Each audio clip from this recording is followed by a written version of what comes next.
Grand final, best of 7, ladies and gentlemen. The Murky Cup coming to a conclusion. We're kicking things off on Haunted Mines today, and we got Team Copium against Team RIP.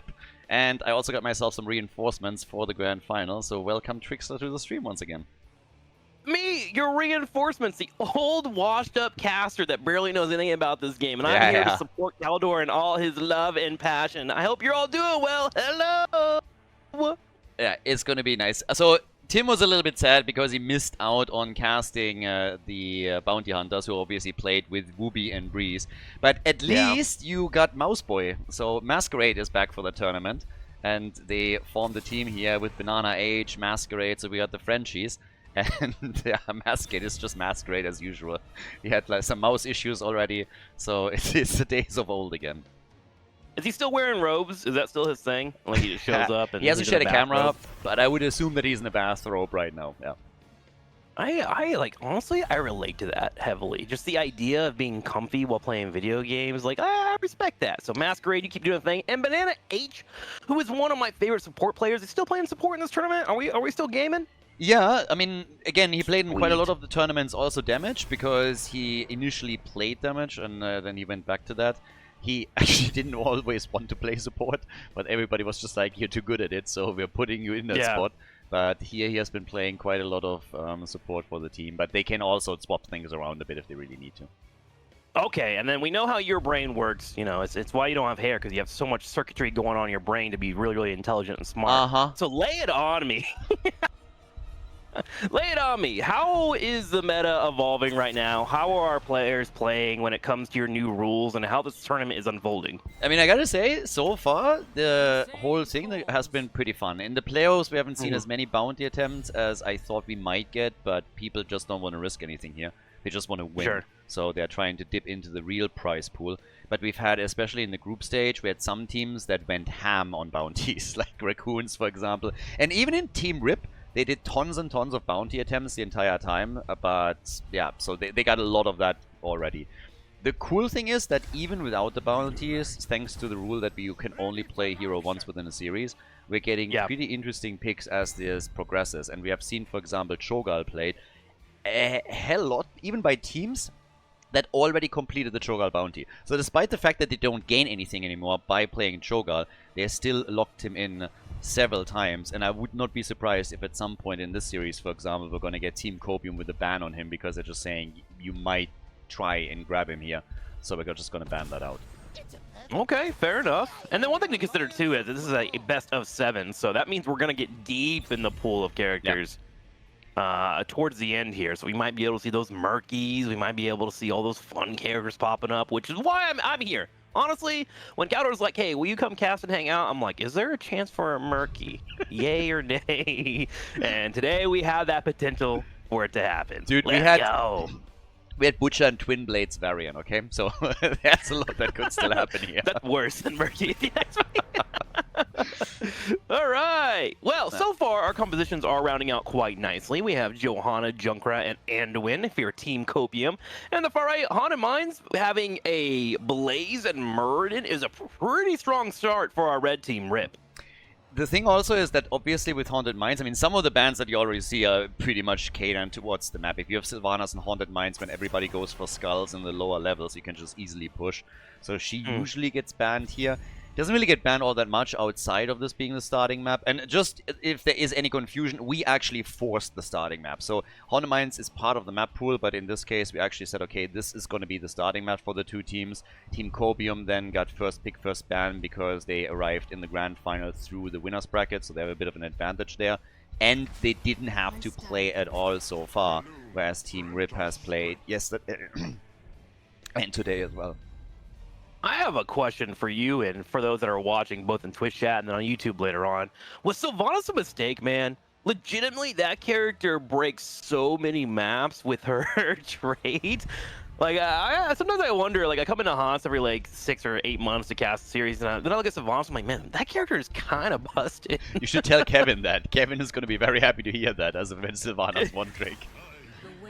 That's a really strong character to consider in the draft. And when we ban them, they're not removed, right? That just means they can't be played this map, so Sylvanas will always be lingering in the background. Yeah, exactly, yeah. It's just the heroes that get played cannot be played again. And so, I mean, Chen also a really nice pick for them right now on Haunted Mines. It's going to be interesting what they're going to do with that. On the other side, with Vala, I mean, this could be an arrow build, could also be just a normal auto attack style, depends a bit on what Bloodcool picks up, but usually he goes for another damage dealer and is one of the carries on the team side. And they go for Alarak, so they got their triple frontline again, with Alarak in the house, lots of CC, Vala for the main range damage. So ladies and gentlemen, Haunted Mines, game number 1, we got our best of 7 kicking off here, with the grand final between Team Rip and Team Copium. Game number 1, Team Copium in our best of 7 grand final, starting things off over on the left side with Banana on Anduin. We got Serdath with Fat Illidan playing Chen in game number 1. Nano on Cassia, Lopaka is playing Junkrat, and we get Masquerade on Johanna.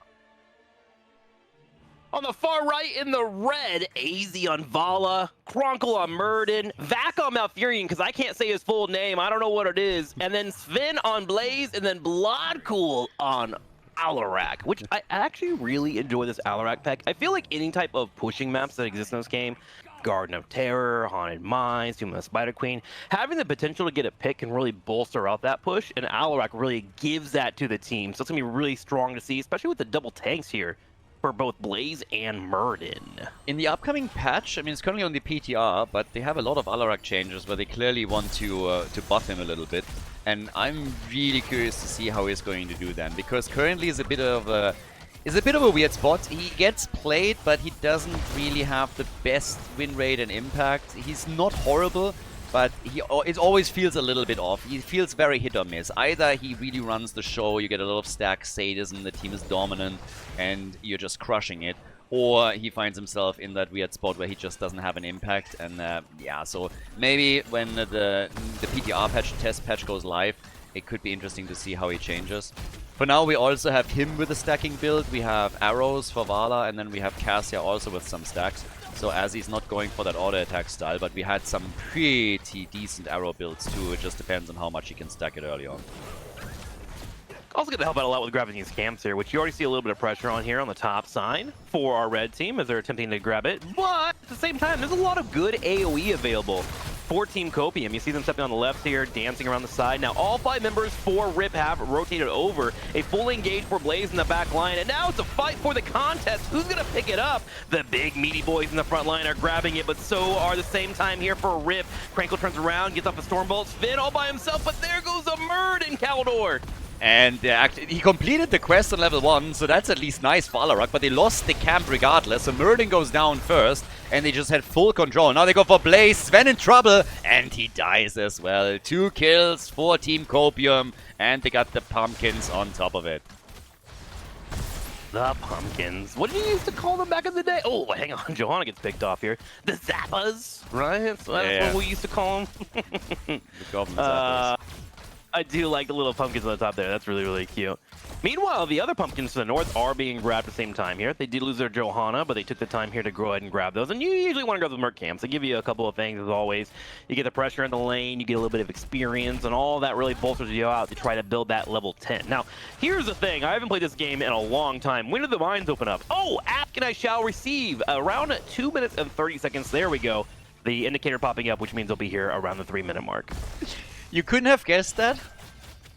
I mean, well, it's kind of weird because, like, HOTS has really weird rules. Like, Cursed Hollow, for example. I think it's 210 through 255. You can have the first objective spawn, and it's actually an RNG number. There's no, like, manipulation you can do to set it up. But you have to kind of, like, build around that and prepare for it, and then you also want to, like, set up your Merc camps for it. It's always 230. I don't know how it works on mine. What's that? It's always 230. On this map? No, on all of them. No, not on Cursed Hollow. Cursed Hollow is actually 215 to 255, unless it's changed in the last 2 years. I have not been with the patches, but I would have bet money now that it's always the same. Like, I watch it on the... Cursed Hollow isn't picked that much, so I usually don't pay that much attention to the exact timing, but it's essentially always 230. So that's why I was like, when you were asking, I was like, I mean, it's 230 when it gets announced, so... Yeah, if it averages out to 230, but I'm telling you, in the game code, it's 2 minutes and 10 seconds to 255. Yeah, they might have changed it at some point, or I just never really paid enough attention on Cursed Hollow. Now was you just will, like, though. yeah. New information for Khaldor. Let me know what the update is when I cast you again in 6 I guess months. there's a couple of others actually that are different as well. You're right. For example, Dragonshire, you can pick up the first objective pretty early.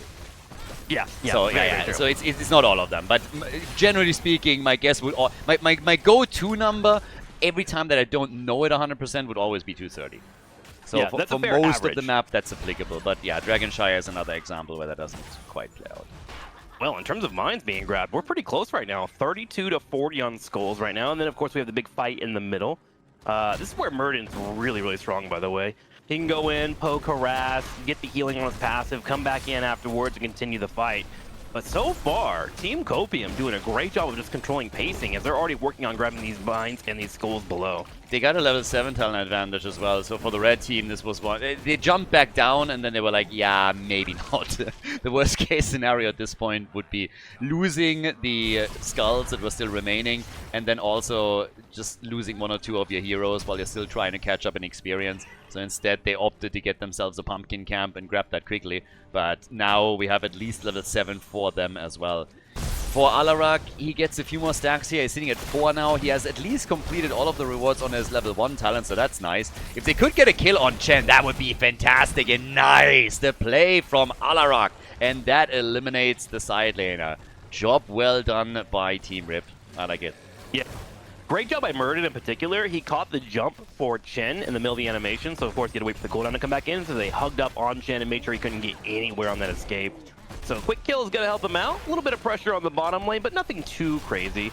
The major push is actually going to be happening in the top lane from that objective, but hang on. Finn taking a little bit of pressure, but able to seep on out of there. And look at this thing. This is how you with advantage on the mines. Did you see that? Walk forward. Yeah, the stun catching them. Not only that, first of all, Krangle gets hit by the stun, and then he immediately gets pinged by his teammates. That's name him and shame him. Perfect. Gotta go for the mental stack there and really just let your teammates know that they're crap so they can play better. Full engage occurring. Blaze goes for a jump promotion on the back left. Krangle taking some damage, but he should still have his jump available. There he is. Gets out of the fight. Now Junkrat is really annoying here. Look at that. Knockback away. Full control, but they're getting low on HP, and Junkrat is just eating at the moment. Solid job here. Yeah, this happened earlier as well. So now again they steal the pumpkins away from them and they get a kill once more. This time they take Blaze down, but you're totally right. Junkrat obviously controls a lot of that space pretty easily the entire time, and it's just a repetition of what we've seen at the bottom of the map as they played for the pumpkins earlier. At least when it comes to these skirmishes, it allows Alarak to get stacks, so he's sitting at 14 now, which puts him into a pretty decent damage range. He's at 15,000. Currently, Vala is still a bit higher with the 17k that she brings in. But yeah, for Alarak, if he wants to build this up for the late game, these fights are great opportunities. Oh, Krangle comes in for a Stormbolt, jump propulsion afterwards, Alarak with a combo, and they do find a takedown. So Team Rep going to be a little bit ahead in kills, but still a bit behind in experience, about half the experience away from hitting level 10. Chin Barrel, meanwhile, going to be popped here by Surdath. Now, one thing that I'm going to keep an eye on for is Krangle. I think he's actually really, really important here for grabbing these Sapper camps. What they need to start doing is put a little bit more pressure on Junkrat so he can't set up a free and use his W to bounce around. If he uses the W on himself to get away, that obviously stops the pressure on the mercenary camp. So we'll be keeping an eye on that in the future, but it looks like we're all tied up as we hit 10 to 10. And I really like it so far because the risk was always, you know, that Team Rip goes up against Copium and gets absolutely murdered here. But they've been playing a great tournament and they were on eye level with the bounty hunters over and over again in every single series that they played. So it's nice to see that they can always get these kills back. But the problem that I have from their perspective is that currently they still seem to be the team that is more so reacting. They always find themselves just a step behind, as in this case Blaze gets killed and they have to play around that. So them picking up some kills is great, but they have to try to do something to put their stamp on this game, and so far that just hasn't really happened yet.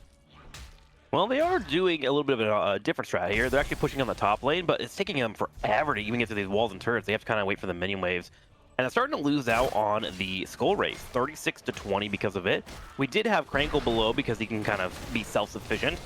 helping out with the fight. Now with this team rotating over, they're looking to try and get up on this Johanna. Unstoppable comes out, which will make sure that she can't get locked down. Meanwhile, Bladcool with the Tranquility are going to step forward and try and do a combo. Yeah, they missed the jet propulsion initially, but nice body blocking, and that's There a we double go. kill. Jojo down, Anduin down. They might even be able to get more. Ooh. Another stun, another kill. Junkrat is gone. All 3 blondies on the team. All 4 of them, Cassia included, are now gone. So apparently they hate blonde people. Nicely done by Team gosh. Rip. 4 kills on the blue team, and now obviously it is open season for skulls in the mines. This is why I listen to Khaldor cast, for the hard-hitting analysis like they hate blonde people. Jesus Christ. Have you looked at the portrait? Who is the only one that I survived? understand it. I understand the mix and matching over here. I get it. The only one that survived is the panda. What is the panda's fur? What color? Heroes of the Storm, Blizzard, I am begging you, put more patches out so Khaldor can focus on other things in the video game besides the hair on the characters. He's been casting so long. He's so deep in the sauce. In case you haven't noticed, I have none, so obviously I noticed. Okay, fair enough. I got you. It's like when I see someone with abs, like immediately they pop out of their eyes because I don't have abs. So I'm like, ah, I'm so jealous. I get it now. Big golem in the top I lane, didn't say I'm pushing jealous, down. by the way. I am well adjusted. It's not a problem for me. Only a person that's not jealous said they're not jealous. Speaking of jealousy right now, though, the opposing team, blue team, upset that they lost out on the golem. They're going for a full-on fight. Krinkle put into a corner. He's going to be completely botted out. But Banana H at the same time taking damage here from Aloka Crew, and there is a full brawl occurring here. Nano has to go for a full escape, but the thing is, if they lose members, they can't defend the golem push. Yeah, Nano is getting chased and he's not going to make it. So he goes down as well, and that top lane fort is now getting attacked pretty heavily.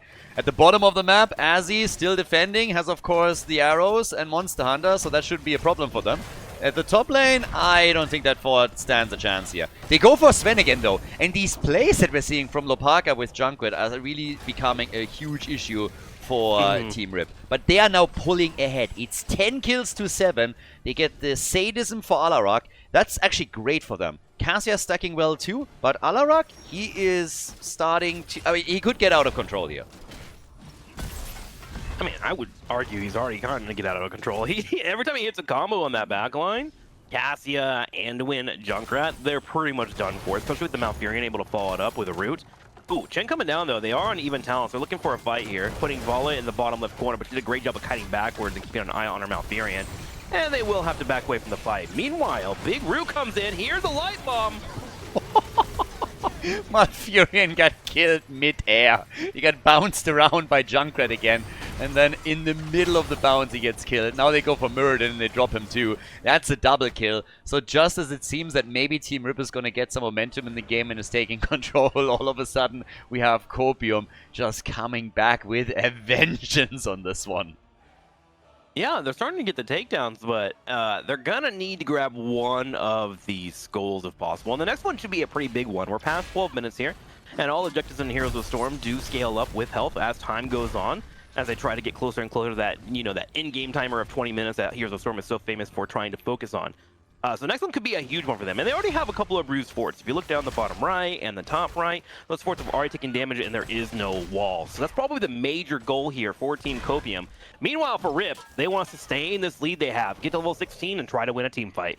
For Rip, it's, again, I still think that Junkrat is one of the biggest issues for them right now. Lopaka has been playing out of his mind with some of these opportunities that he created for the team.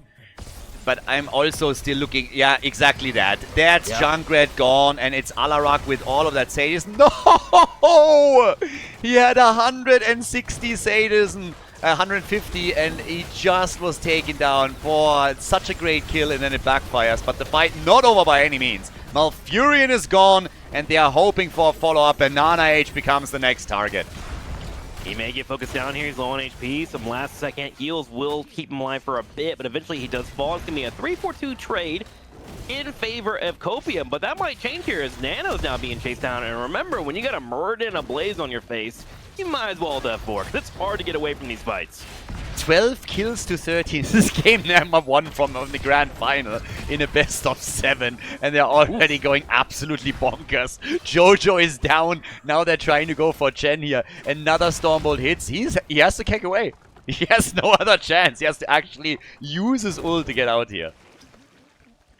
So he uses it, it gets away, and that's going to give a full window here for Rip to run down into the mines and start trying to grab a couple skulls. And they have a pretty substantial amount of time right now. Everyone is just now respawning for Copium.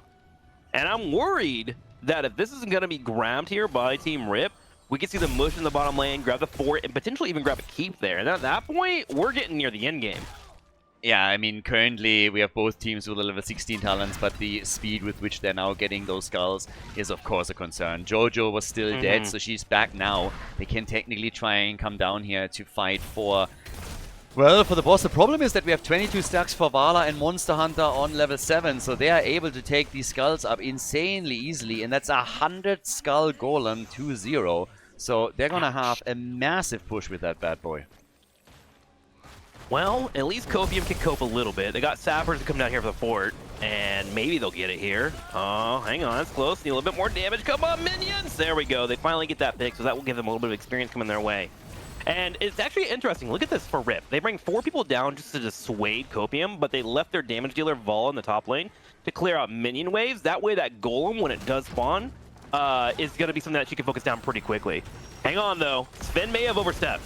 Yeah, Sven still has the bunker up, so he could use that. Misses the jet propulsion, that's a problem. Light bomb comes in, he bunkers up, fine for now. Bloodcool gets attacked in the background of Fury already with his own ult, and they're still pushing this. Vala, of course, helping out as well now. They're focusing on Serath, they're trying to take Chen down, and the boss, the Golem, is already on the board as Chen falls. This is getting worse and worse for the blue team. Can they get one more? Trying to step up. You see Alarak looking for a combo. Uses telekinesis already. But look how healthy this golem is, man. Still has about 80% of his health bar. Now, this wall is going to slow down the push initially, but you're going to see some traction start to come in forward really quickly. Johanna stepping up with the Condemn, hoping to pull somebody in. But there's just no options here available, as Malfurion's just such a great job keeping everyone alive. Yeah, big stacks, by the way, also from Cassia, and big damage thanks to that, too, as Alarak is now building up his Sage, his man is level 4 talent. Ooh. Nice! The stun! Beautiful play! But it's backfiring! They went too deep to try and get that kill, and then Vala gets destroyed. No! Great focus there coming in for both Nano and Lapica. Sven now getting locked down, but he has no bunker to save him this time. Bloodcool tries to turn around and get some damage on Junkrat. But maybe considered just walking away to save whatever stacks he does currently have. Remember, he lost them earlier. Meanwhile, the Golem starts beating on this keep. Can they get it? If so, Rip would be happy. It's getting lower and lower. Here comes a stomp. One more! And they get it just barely. So now we have catapult pressure in the bottom lane. And Rip, well ahead in terms of map pressure, are even against Copium, 18-18, and we're about to hit level 19. We got 30 kills in total in this game already. It's just map number 1. Honestly, as a starting map, this is an amazing, amazing game. We also have more and more stacks again for Alarak, and he actually overstayed a little bit in that last fight just to try and get more stacks on level 4 and more sadism here. So at this point, he starts to become a really big problem again. And they really need this, because Cassia, she's at 100 stacks as well. They are both having some huge scaling potential for the late game. Alarak! No! Trying to escape, left shield, counter-strike, but a little too early. The CC trade is coming through. Choo-choo, Khaldor, as Alarak fights the dust. Yeah, Caster Curses hit hard on this one. Vala gets killed as well. Every time you think that Copium might lose control of the game, all of a sudden they're coming in, swinging with some big kills. They take the 2 damage dealers out. But they, of course, lost their first keep. So when it comes to structures, there is still an advantage for the red team. And red team right now, Rip, all they want to do is try and defend. And they have decent tools. They have Blaze that can work on the minion wave. They have Malfurion can kind of help out. But it's not the most impressive thing. What they're really banking on is in the bottom lane, there's a big wave grouping up for them with those cannons and, of course, the mercenary camp. And you see Kronkle actually coming in from behind. He wants to stop anyone from backing home and defending this and see if that core can take some damage. And the blue team realizes this. Copium's like, all right, well, we can't stop that. We can't back. So what we'll do is we'll take a keep in exchange. Yeah, they are going to get this one with ease. There's no level 20 yet either for Rip. They are still working it with Blaze at the bottom of the map. But yeah, they might... Oh, Blessed Shield missing as well. Blessed Shield is missing. The shield on the blue team's core is now going down. They have Sven here. They're trying to get the damage on the core, and this is going to work out. Nano is hearthing back. Nobody's interrupting him just yet, but he's going to be the first one back to try and defend, but that's already 40% of the core gone. That's 50% gone. As long as Sven is able to escape, even if he dies, it doesn't matter. He tries to survive through this. They get the core to 30% right now, and while Sven sacrifices himself, the rest of the red team is in the mines. Bunkers in, a little bit more damage, trying to burn it down. Sven just trying to micro out of his mind, being an absolute legend, gets it down to 21%, and you were right completely. The mines, look at it. The skulls are being grabbed. This is almost a checkmate scenario here for Team Copium. It's just a matter of whether or not Rip can pull it off. They actually move the top lane as well. They want to make sure no backdoor shenanigans are happening, and they got a total of 59 skulls in their favor. That was big. 80%. 80% gone on the core. And they've done similar plays previously, where they just bait the opponent into a team fight. One guy goes for the core. Last time they did it with Greymane and essentially won the game because of it. This time they don't have Greymane, so they use Blaze in that spot. But they are trying to delay the hearths for as long as they can, and all of a sudden this happens. So nice little move by Team Rip. Let's see if that actually works out for them, or if Copium is able to defend this throughout the game. I need you to stop inviting me to these casts, because every single time that I watch a good match like this, where macro is happening, I hop into solo ranked in fucking North America, and I hate my guts in life. I hate you so much, because this makes HOTS look so fun! It really does, and it is a fun game! Why can't solo queue players play like this? You should honestly sign up for Heroes Lounge. That would be perfect for you. I should, but the thing is, like, I'm a streamer, right? I play other video games, so, like, I can't let my team down by not being there for every practice, so I'm just stuck in limbo of hell, you know what I'm saying? Yeah, you just need, like, a team that schedules it a little bit around you, and or you just show up for the matches that you actually play once a week. Like, that would be perfect for you. But okay, yeah, well, like, the coordination aspect is obviously great. Just like in a situation like this, to tell one guy, hey, go, we're stopping them, we're slowing them down, do whatever you can, try and maximize the damage output. I like that alone is already fun. Amazing. It just makes the game so enjoyable when people work together, and I love watching it. So one, thank you for inviting me, but two, F you for inviting me. All right, we're getting here for the finals here. 60 skulls for our red team, 40 for the blue. Massive pressure in the bottom lane. They grab the mercenary camp already, and Copium's like, you know what? We gotta force a fight. We gotta go. They step up and try to look for some kind of damage. Bladcool was so close to getting Lapica locked down, but not quite the damage he was looking for. Meanwhile, on the top, Murden has to pop his avatar state as he tries to escape. Yeah, they threw everything at him. Everything. Every ult. They wanted to blow him up quickly with the Riptire, and they just couldn't.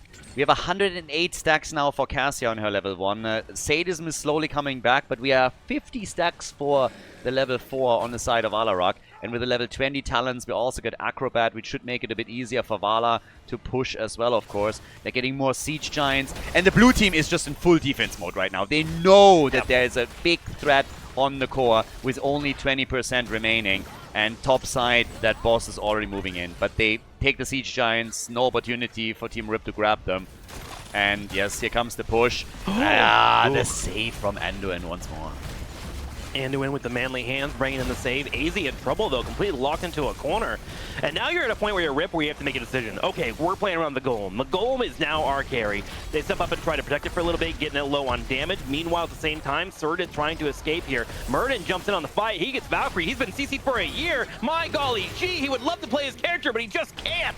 The defense is just too strong. They're taking on Vala, they take on Murden. They will also, I suppose, defend the topside keep, just barely. They should be able to pull it off. Oh, it's gonna get close! It's really close! It's like Attack on Titan when the 50-foot Titan Colossus comes up and you're like, please, Aaron, save us! Aaron, because oh my god. That's a Hansong voice right there. But yeah, they actually pulled it off. So the problem is still the same that I have right now. Ever since we've seen the attack at the top where the keep got destroyed by the blue team, it feels every fight, every actual big team fight that gets started is won by Team Copium. And they are now also put under pressure. They were actually thinking about going for the core here, apparently. But Vala respawned and they realized that Murden will be back in only 10 seconds. So they decided against it. But the team fights lately haven't been going all that well for Team Rip. They made some great decisions, some great calls, but just the team fights alone, not really going their way. Yeah, and they're trying to be loosey-goosey with it with Muradin and Blaze, because they can kind of like self-sufficient themselves, especially with their ultimates being available, and then you got Malfurion with the Nature's Cure, so they can technically get away from stuff. The main issue is that we constantly see Copium positioning and always keeping an eye on that Vala. And the moment Vala oversteps, she's such a squishy character, she's going to get deleted right away. So I would really argue for Vala here to slow it down in these fights, try to back up and play at different angles, because Copium is going for them hard. And every time we go in for a camp, they're not even stepping up and trying to force a fight either. They realize we don't need camps here. All we need is one good team fight to go our way. It's also interesting to me that Azzy now 24 minutes in is still sitting at only 33 stacks. He didn't really have a lot of opportunities to stack this properly. It didn't work out for him. And he also has Acrobat now, but even since he picked up Acrobat, there's not too much happening on that front. Krankle uses Rewind to jump away. They wanted to go for Muradin again. Instead, they're now targeting Blaze. He might have to bunker up. Gets hit by the Valkyrie. No bunker. Can't press his buttons. And that's another dead hero on the red team side. Blue team, they're suffering some damage, but nobody falls. Alarak still looking for more and more stacks to rank up the damage here. But it is really the blue team that is just keeping the pressure on continuously, because they know if they just lose control for a minute or so, they will lose the game as well, considering how low their core is. Krankle trying to stay alive here, gets knocked away. We'll have a jump here soon, can play on the backside. Meanwhile, there is an engagement on the front on Chen, and Chen, they're going to be pushed into a tower, and Chen actually falls. Krankle creates a lot of space here, and he's able to turn around and get a Stormbolt on top of Nano. Anduin?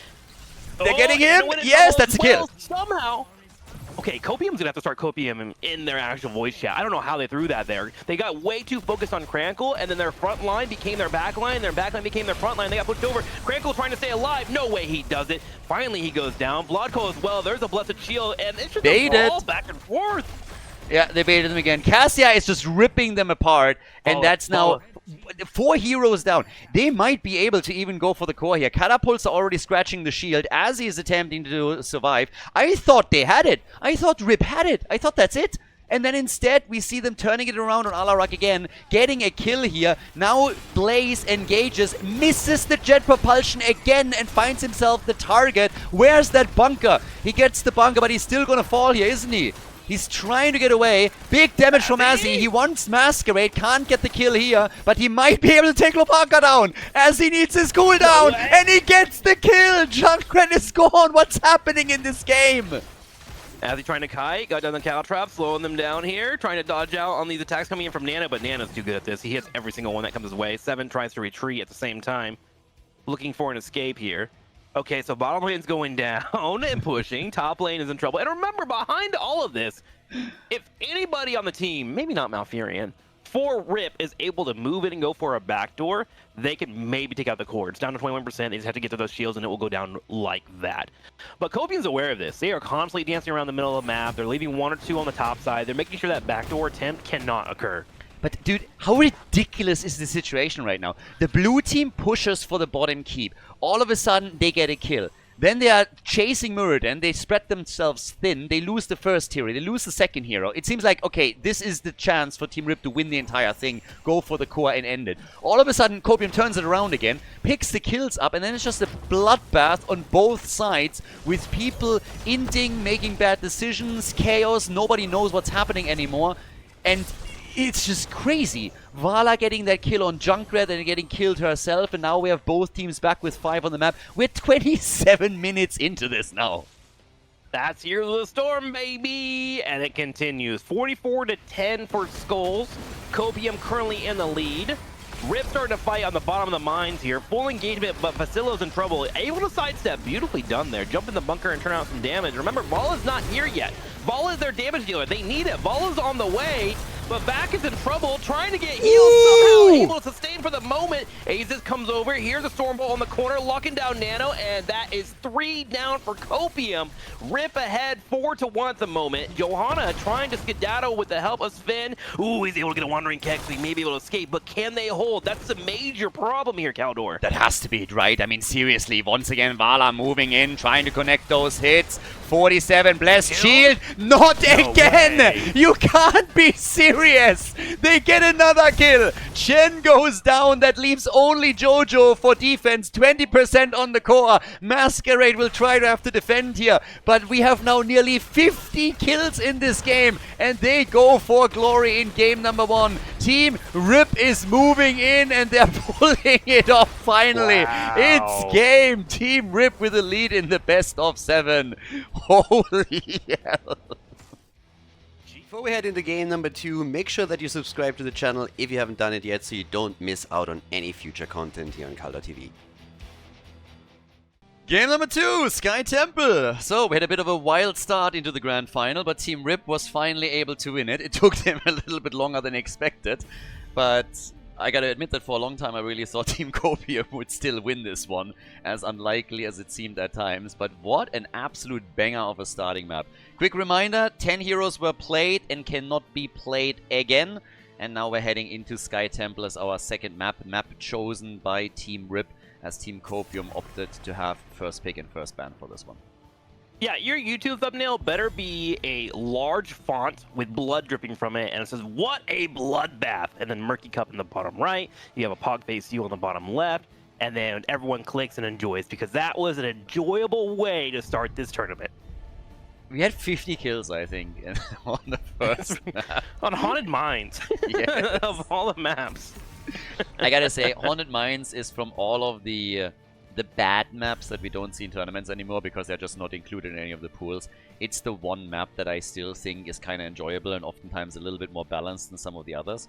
It's one of the reasons why we, for this tournament, replaced Braxis with Haunted Mines, because Braxis was basically never picked. It was just in the map pool because you needed the number. And I was like, well, if they don't, it doesn't matter if they don't pick Braxis or if they don't pick Haunted Mines. So let's just throw Haunted Mines in. And we actually had 2 or 3 picks throughout the tournament where teams went for it. But yeah, it's not really a very popular one, but we had some games that were just really enjoyable on this map. So I mean, it's still the only map, and I've played a lot of MOBAs that has 2 layers to it. Like, it's just such a cool, unique idea, you know? Yep. So we should always carry the torch of Haunted Mines through the streets of Athens or wherever you live. The streets of Athens. I'm sure there's like 2 people that are like, yeah, Athens, I live in Athens. I think there's going to be a few more, but yeah, I get you. Chromie ban and Genji ban on Sky Temple. That makes sense. Typically, you have like a solo laner, and Genji in particular, whenever there's like a solo laner, man, he always shows up out of nowhere at the worst time of day. They're banning Nano out. Nano is known for all of those heroes. His pool is pretty impressive, but one of the heroes that he's most known for is Chromie.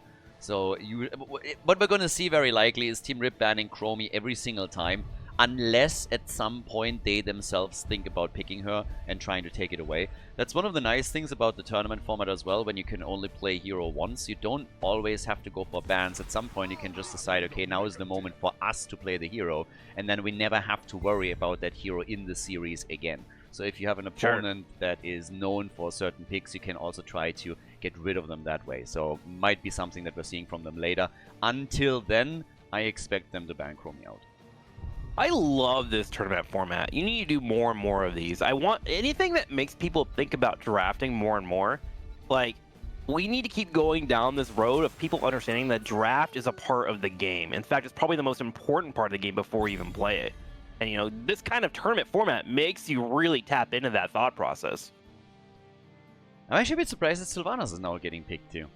But yeah, obviously, like with the drafts, we had really interesting things happening, especially the priority shift a little bit with Cho'Gall. And what I also found interesting, Arthas gets played more in this format than I expected him to, even before tanks become rare.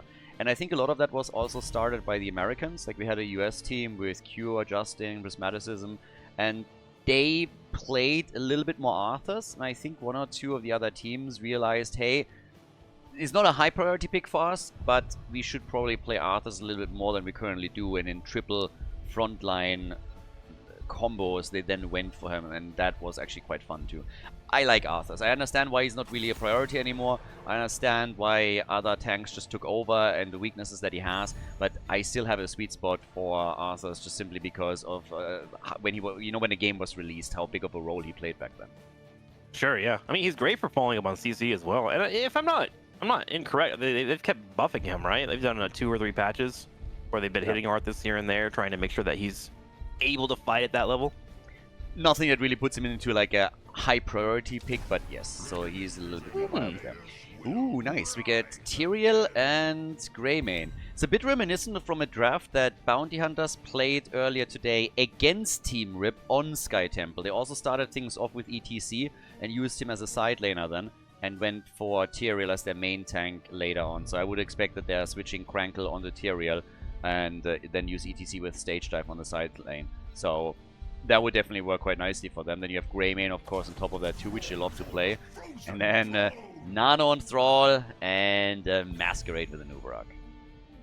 Decent amount of CC coming in. Actually, a lot of good CC. It seems to be the main focus for Copium in these early drafts is trying to find some way to have a lot of layered just lockdown on their opponents, which was something we saw a lot last game. There was so much CC on Finn in particular. I thought he should change his name to Stunned. He just constantly had that icon above his name. And that'll be the case here. You have the Wolf, you have a Nubarak, you have Brightwing's Polymorph, you got Dahaka's Tongue. There's a lot coming forward. And we have a global coming out with Falstad to try and help with that Dahaka. Also, just great around the boss fight too, that Mighty Gust.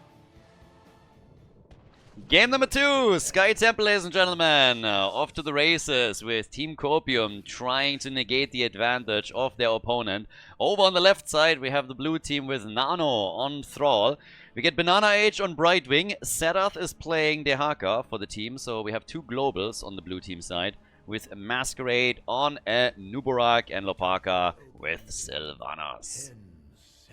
Sporting the beautiful red Vac on Lucio, AZ on Greymane, Bloodcool on Falstad, Crankle on Tyrael, and Sven showing off the ETC. So as expected, they swapped the heroes around. They have now Sven on ETC as a side laner and Tyrael as a main tank.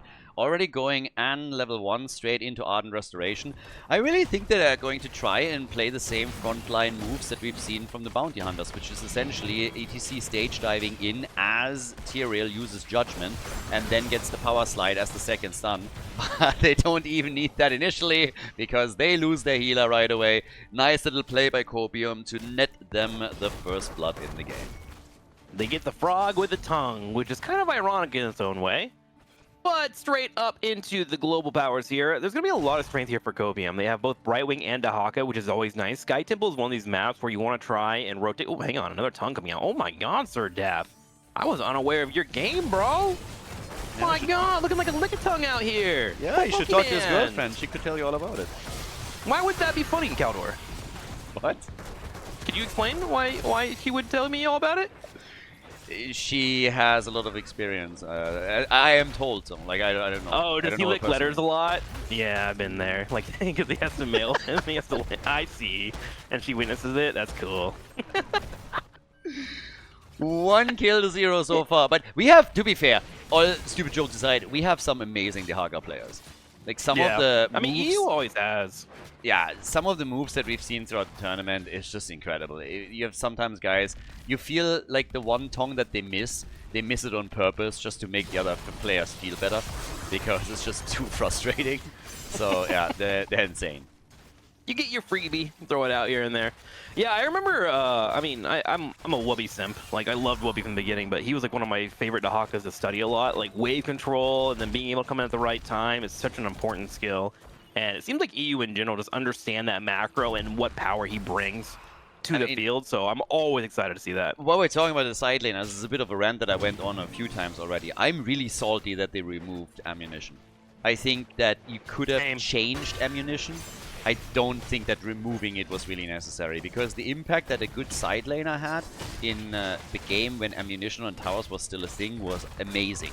And if you felt that it's too much, I think it could be tweaked. You could have just played around with it a little bit. Removing it completely, I was never really a fan of that decision. And I talked about this a couple of times in the last 2 months or so, because it's just a thing where you see so many side laners right now, where I think to myself, imagine if we still had tower ammunition, how much more they could actually do. Yeah, I mean, it also kind of like, it trickles down into ranked and whatnot too. Like when you're playing a solo queue side laner, your job is basically a janitor the entire time, and that's not fun gameplay, right? having tower ammo and different strategies and different abilities to do things really enables the players, and I think they really did miss the mark. I agree with you completely. I miss ammo so much. Full combo, by the way, here on Crankle, but he had a really good patience, able to escape, maybe? Nano trying to go for the hit, but can't quite do it, and now Nano is stuck in a corner, and Brightwing was going to save him, but Brightwing gets interrupted and loses out on the phase shift. Nicely done. So the kill on Thrall, also resetting his level 4 quest, that was an important one. That was nice. It's the first kill for Team Rip. And now they, of course, hold still control in the middle. Falstad is coming in. Dehaka can also make a move, but they are trying to get a quick kill here. They go for Sylvanas. Lopaka's a little bit low, and Lucio is already following up on it. Wants the kill, but this time Brightwing is coming in, and that's the end of Lucio for now. Dehaka also was trying to connect another Tong here, but couldn't. But very, very nice turnaround by Team Rip. They still channel at the top. They channel in the middle. They're not going to get all of the shots. But that kill against Thrall really helped them to take some more control of all of this. Yeah, and Rip realizing, okay, we don't need to have both objectives. Sure, they get a couple of turret shots in both the middle and the top side due to how well they were able to team fight there. But the main priority is this top lane, right? Whenever you get that fort down, you get that occasional catapult that's coming in, but you also stretch the map very thinly. When the next objective is going to be to the far south, having pressure on the north side will really help you out. Speaking of helping, Crankle needs some help here. And he will get it as Vac comes in. I can absolutely not believe he survived that. I was sure when even when he engaged on half HP, and I was like, dude, you're just asking for it at this point. Playing into Brightwing, who was sitting there, and then of course the inevitable happens and he gets CC'd. But then he gets out there, that's just incredible to me. Nice structural damage, by the way, from Team Rip. I mean, at the top lane, for example, they have the fort nearly destroyed, so if they at any point get Greymane in, he's gonna just take it down. So the first objective rotation, I think, yeah, definitely going a bit better for Team Rip overall. And they're gonna have a couple of options to do that too. They're gonna have to get Greymane there. They can have Falstad, they could have not Tyrael, ETC if you go Sage Dive, kind of sit on that lane. To try and match the multiple globals available here for Team Copium.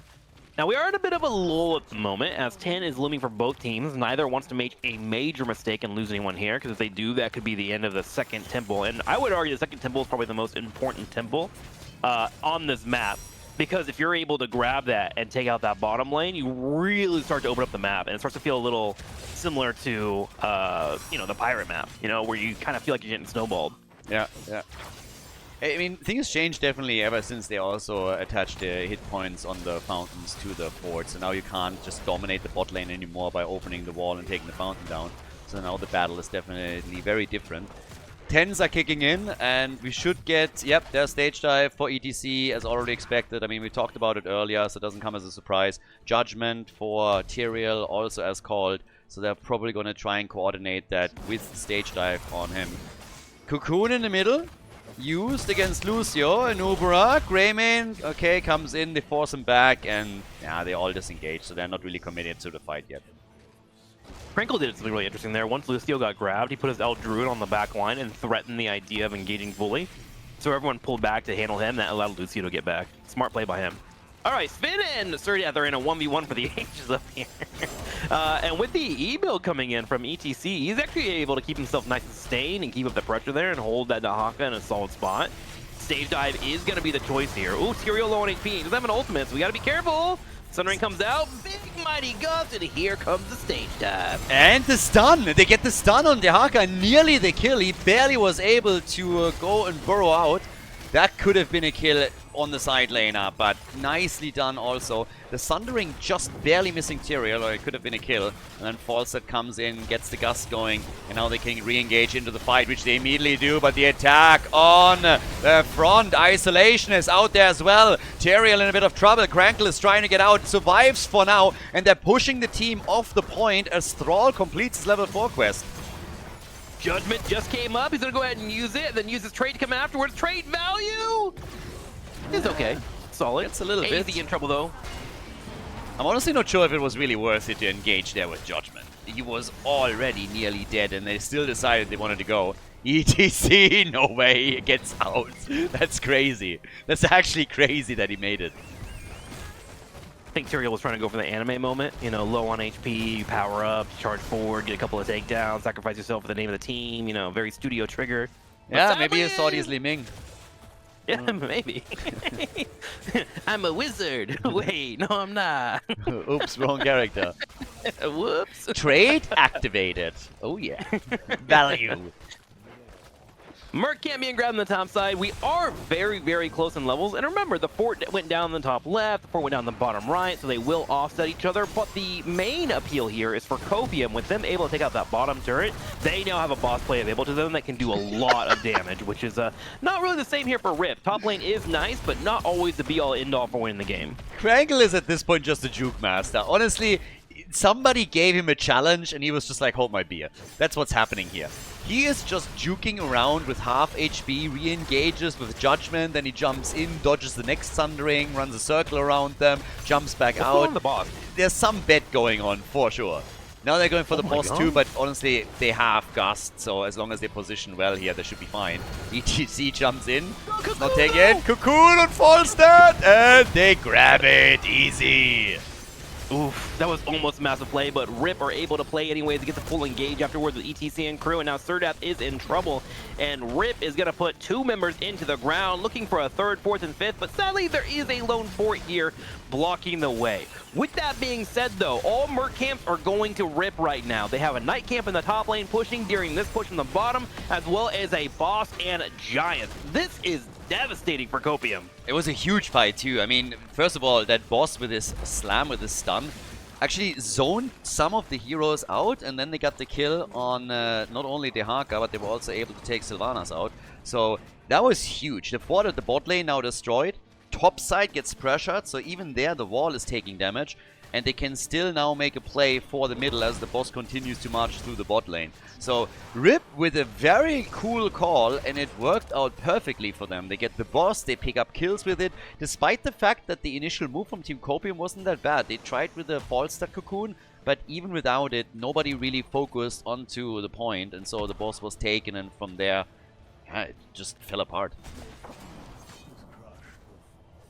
I'm wondering, do you think there's enough damage if their isolation comes in for Copium to find a pick on a target? Like, they've clearly been doing a cocoon into a Sundering to try and lock down a target, but so far they've been having a really hard time getting it. And I gotta say that Lucio High 5 has been paying off really well. Yeah, ETC jumps in. They went again for that play at the bottom of the map, and they get the kill on Sylvanas. But this is the kind of play that they've made a few times, and I talked earlier about how they played on Sky Temple already once against the Bounty Hunters.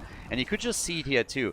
They had control over a temple, then they moved Rayman down to the bottom of the map, and the whole idea was just to do structural damage, and they had globals to still come in with that. So I like the way that Rip is trying these little macro plays against Copium to take an advantage here. So in that case it worked out, and now they're looking at a 1-level lead, and thanks to the shots that they're still firing through the temple at the bottom of the map, they are nearly gonna get that keep. Yeah, a couple shots coming in. 1, 2, 3, 4. Very low. Well, that's sustained, still holds. And I gotta ask you now, while we have a little bit of a small moment here. Krangle, I don't think I'm familiar with this player. Has he been around for a while? Has this been a name change? Because he's playing so well at the moment. Krangle has been around for a bit, and he's a beast. Krangle is an absolute beast. Because he's been playing so well. My eye is drawn to his gameplay. Judgment flying in, Banana H locked down, and Krangle does it again. The fruit fly gets slapped and is gone. So, good stuff. There's a 60 talent for Copium just a second later, but when the fight initially started, it was Rip trying to force it as they hold the talent advantage. And, well, with huge success. They're taking down the fruit fly. Now we have Tyrael, Krangle pushing the bot lane. They want that keep, of course, and they're pushing at the middle of the map at the same time. So, yep, looking pretty darn good for Team Rip. Game number 2, and they have the lead again. Sundering comes out on the side, but Krangle's been a one-on-one in the bottom lane. Looks like finally that's all been pushed back, especially with Brightwing coming back. Now, Falstad should be able to go to the top lane and deal with this push coming in, so no substantial damage should occur. But Rip is going to have to pay attention here to this middle temple that's about to pop up. What they're going to do is grab their Knight camp, have that push on the top side, and make Copium to respond to it. If they can steal a couple of shots here and get that keep in the bottom left, they're going to be feeling very happy. And with that being said, a boss will be up relatively soon. I think we're under 2 minutes here. I can't quite check. But that means if we have a team fight go in the way, yeah, under 1 minute here, for Rip, they can really blow open that bottom lane and take this game now. Ford in the middle gets destroyed. We now got 38,000 damage from Greymane, by the way, and Sylvanas is sitting at 33 on the blue team side. The Haka coming in, missing the tongue though, and eats the bullet as Greymane turns it around. Still that 1.5 level lead for Team Rip. Once that they have level 20, they could really try and exploit that advantage. The temple is up. That's going to be shots fired. Blue team currently holds it, but everybody is still looking for an angle to get a kill and engage. Yeah. It's currently a seesaw of pressure. That pressure is going to go in the favor of Rip, actually, because Falset defends the bottom lane. Now, Rip needs to be careful. They can't lose a member here. They got to wait for Falset to fly in. Falset in position to do so. Finally clearing out that bottom lane. And that red blob of minions in the top lane is starting to become an issue. Definitely. It's going to go for the keep soon. And it's really a problem. Also, Falset on the side lane means that they get even more experience. Now he rejoins the battle. So somebody needs to defend the top lane, and the shots are still being fired here. Thankfully for them, there's another minion wave that has the perfect timing to stop that onslaught. But there's obviously more coming also on the opponent's side.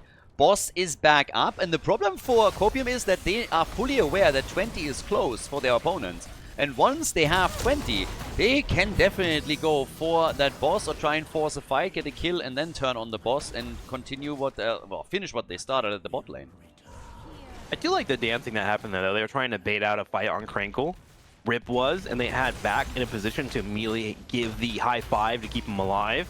And Copium was wise. They're like, all right, we see this. You guys are trying to come in and force a fight. They're trying to get something to go their way. Ooh, even get up the Giants here. Copium just playing aggressive right now, but now here's that 20. Exactly, like they gave the Giants up because they said, like, we are not fighting you before we have level 20. It's not happening. Here comes again. Nice dodge by Sylvanas. Well done. Grabbing the Will of the Forsaken. But now, of course, the Ghast, the isolation play. Nubarak in trouble. Nano's in trouble as well. And Thrall is the first one to fall with the Nubarak. A close second. And this is big. This is huge. They don't even bother with the boss. They're going straight for the keep at the bottom of the map. Yeah, get that keep for free here, and if anyone oversteps, they can move over and go straight for the core. They do have a Greymane, and they have a Tyrael as well, with another Judgment coming up in 1 second. They can lock down any target they would like. Krankle and crew jumping on top of the core. Brightwing's on the way back.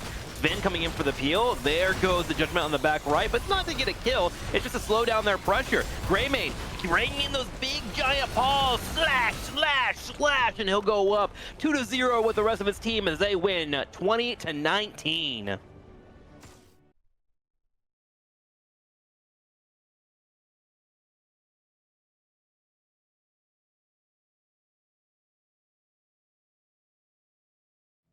Game number 3, let's go, Garden of Terror. Guys, Team Rip is absolutely killing it here. And it's not only the team fights, I gotta say, what impresses me probably the most, considering the losers bracket final, and now what we're getting here, is the macro decisions that they're making, and just general strategy that they're showing as they're making smart plays for the core or structures. So, I'm pretty impressed. And I have to admit that I did not expect them to be ahead with a 2-0 going up against Team Copium. So, good stuff. I like it. Yeah, it feels like in terms of fighting, both these teams are pretty similar in brawling tactics. We saw it in Game 1 where we had almost 50 takedowns in our first map, right? And so Rip made the decision, we're going to just give things away if we're ahead in experience. And they showed that on Sky Temple. Now, that is a map that kind of lends to that playstyle a little bit more. So we'll see how that goes. Now, we are heading to Garden of Terror, which I don't know if this is still the case, but in my experience, Garden of Terror has been probably one of the longer macro games and usually takes some effort to finish it out. Is that still the case now, Khaldor? Yeah, for sure. I mean, again, it's a lot about the mercenary camps now too, and we're going to see what they're going to focus on in regards to the draft to try and take them quicker. Hogger is obviously usually someone that we get here a lot. But you can also see, again, that we have very similar ban patterns from the two teams once again. Chromie gets immediately eliminated so that Nano isn't able to pick it. And we have the same pattern that we had previously. So in all of the games so far, we had Copium having first pick. And that's one of the reasons why we're getting these ban patterns that we have. If all of a sudden Team Rip loses a game and then decides to go for first pick, then we might see the bans shift a little bit because they're willing to pick up some of these heroes as well. But it's going to be an interesting one for sure. I personally am pretty happy the way that this is going. I was a little bit... There's a Hogger early pick. Again, perfect for the map. I was a little bit worried that with Copium showing an extremely strong winner bracket, that Rip might get completely outplayed here, and now we are basically seeing the opposite. But I don't see a world in which Rip is able to 4-0 this, for example. So I think with them having 2 wins already, we are definitely going to get at a minimum 5, if not 6 maps here. I would expect that Copium is really, really going to go deep now to try and bring this one back and not end up in an 0-3 where they have to win 4 maps in a row all of a sudden. Yeah, that's where I'm at right now. How do they respond here in game number 3? For a map that is obviously a little bit more on the macro focused. If they go down 0-3, man, it's going to be a tough road to pull that back. So we'll see how it's pulled out. For now, we have a Garrosh and a Rhaegar start. I love Garrosh in this map. With how the seeds function, and how you're supposed to run over and, of course, grab those seeds set up for the big terror for later on. Garrosh is such a good brawler and a good way to force fights to go your way. And with all the different angles and bushes that are around those objective seed areas, Garrosh can usually find an angle to get into the front line or back line and take out a big target. So we will need some follow-up damage coming in for Team Rip, but what a great start for them. And one of my favorite tanks, and one that I enjoy watching Masquerade on. It's usually his Diablo or his Mal'Ganis that I'm a major fan of.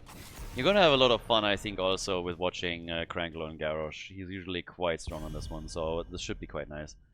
And Ooh. It's going to be...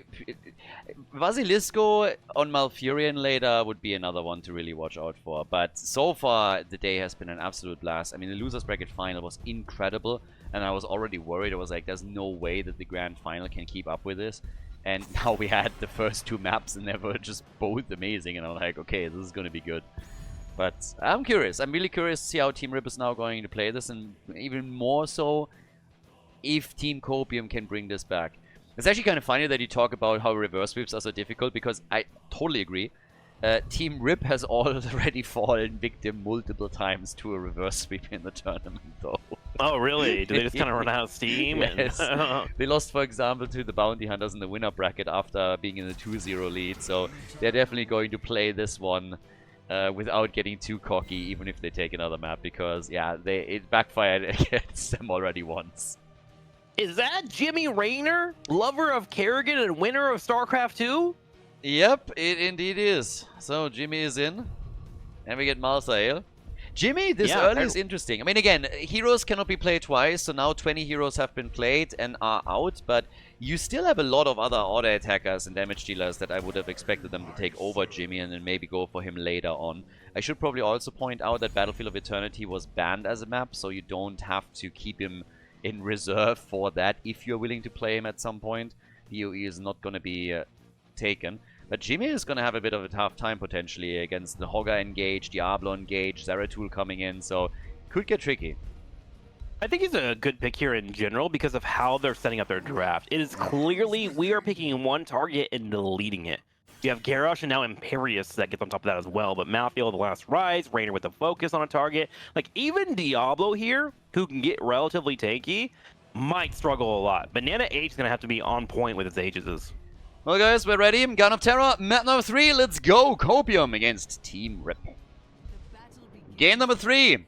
2-0 advantage at this point in time for Team Rip. Team Copium still without a single victory in this grand final. We have over on the left side now Banana H with Auriel, Nano on Gul'dan, Lopaka is playing Hogger, we got Sadath on Zeratul, and Masquerade on Diablo. And for a red team that's currently up 2-0, looking to try and get that 3-0, it's going to be our Rip team. Back on Rhaegar, Krankle on Garrosh, who I'm quickly becoming a fan of, Sven on Malthael, Bloodcool on Imperius, and AZ on Raynor. Yeah, Jimmy again with the stacks. I am so not a fan of this veteran marksman. We've seen this a couple of times right now, and I just don't really like it. I always feel that you're not getting enough out of it. Obviously, if you go... Oh, nice! Diablo, careful! Masquerade! That backfired quickly against him. He gets out as he receives the heal from Auriel, but that got spicy fast.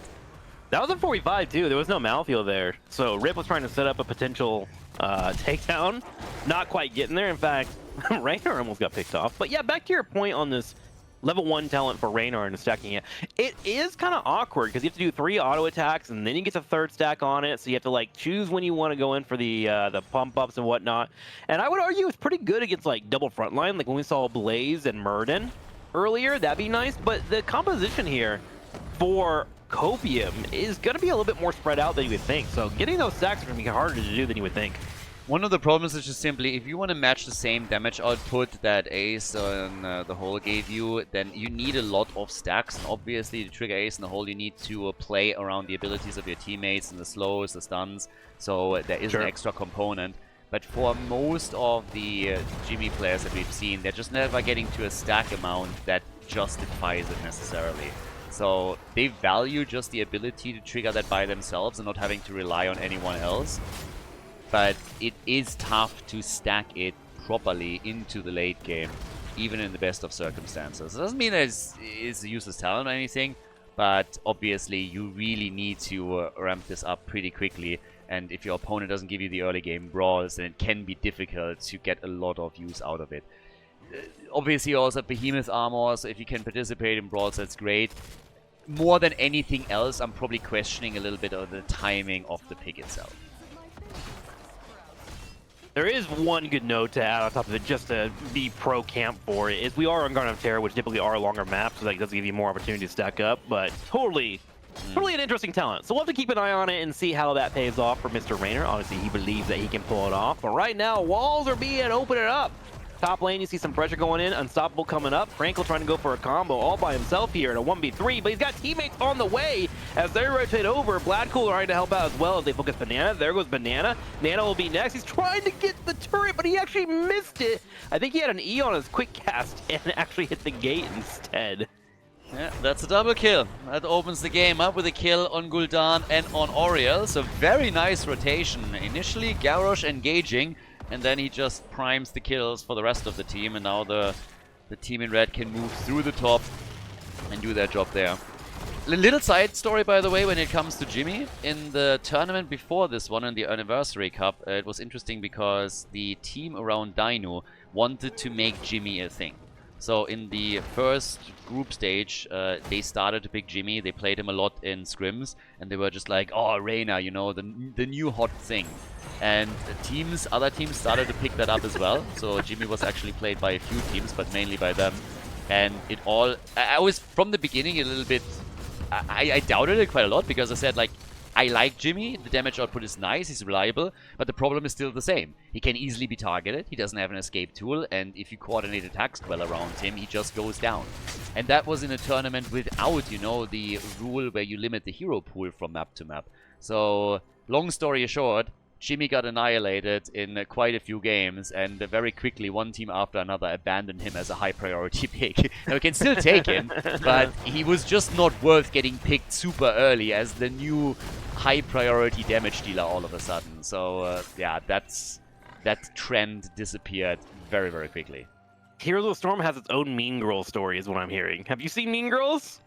No, I haven't watched it, I heard about it. You haven't seen Mean Girls, Khaldor? Oh my god. So Raider is essentially the fetch.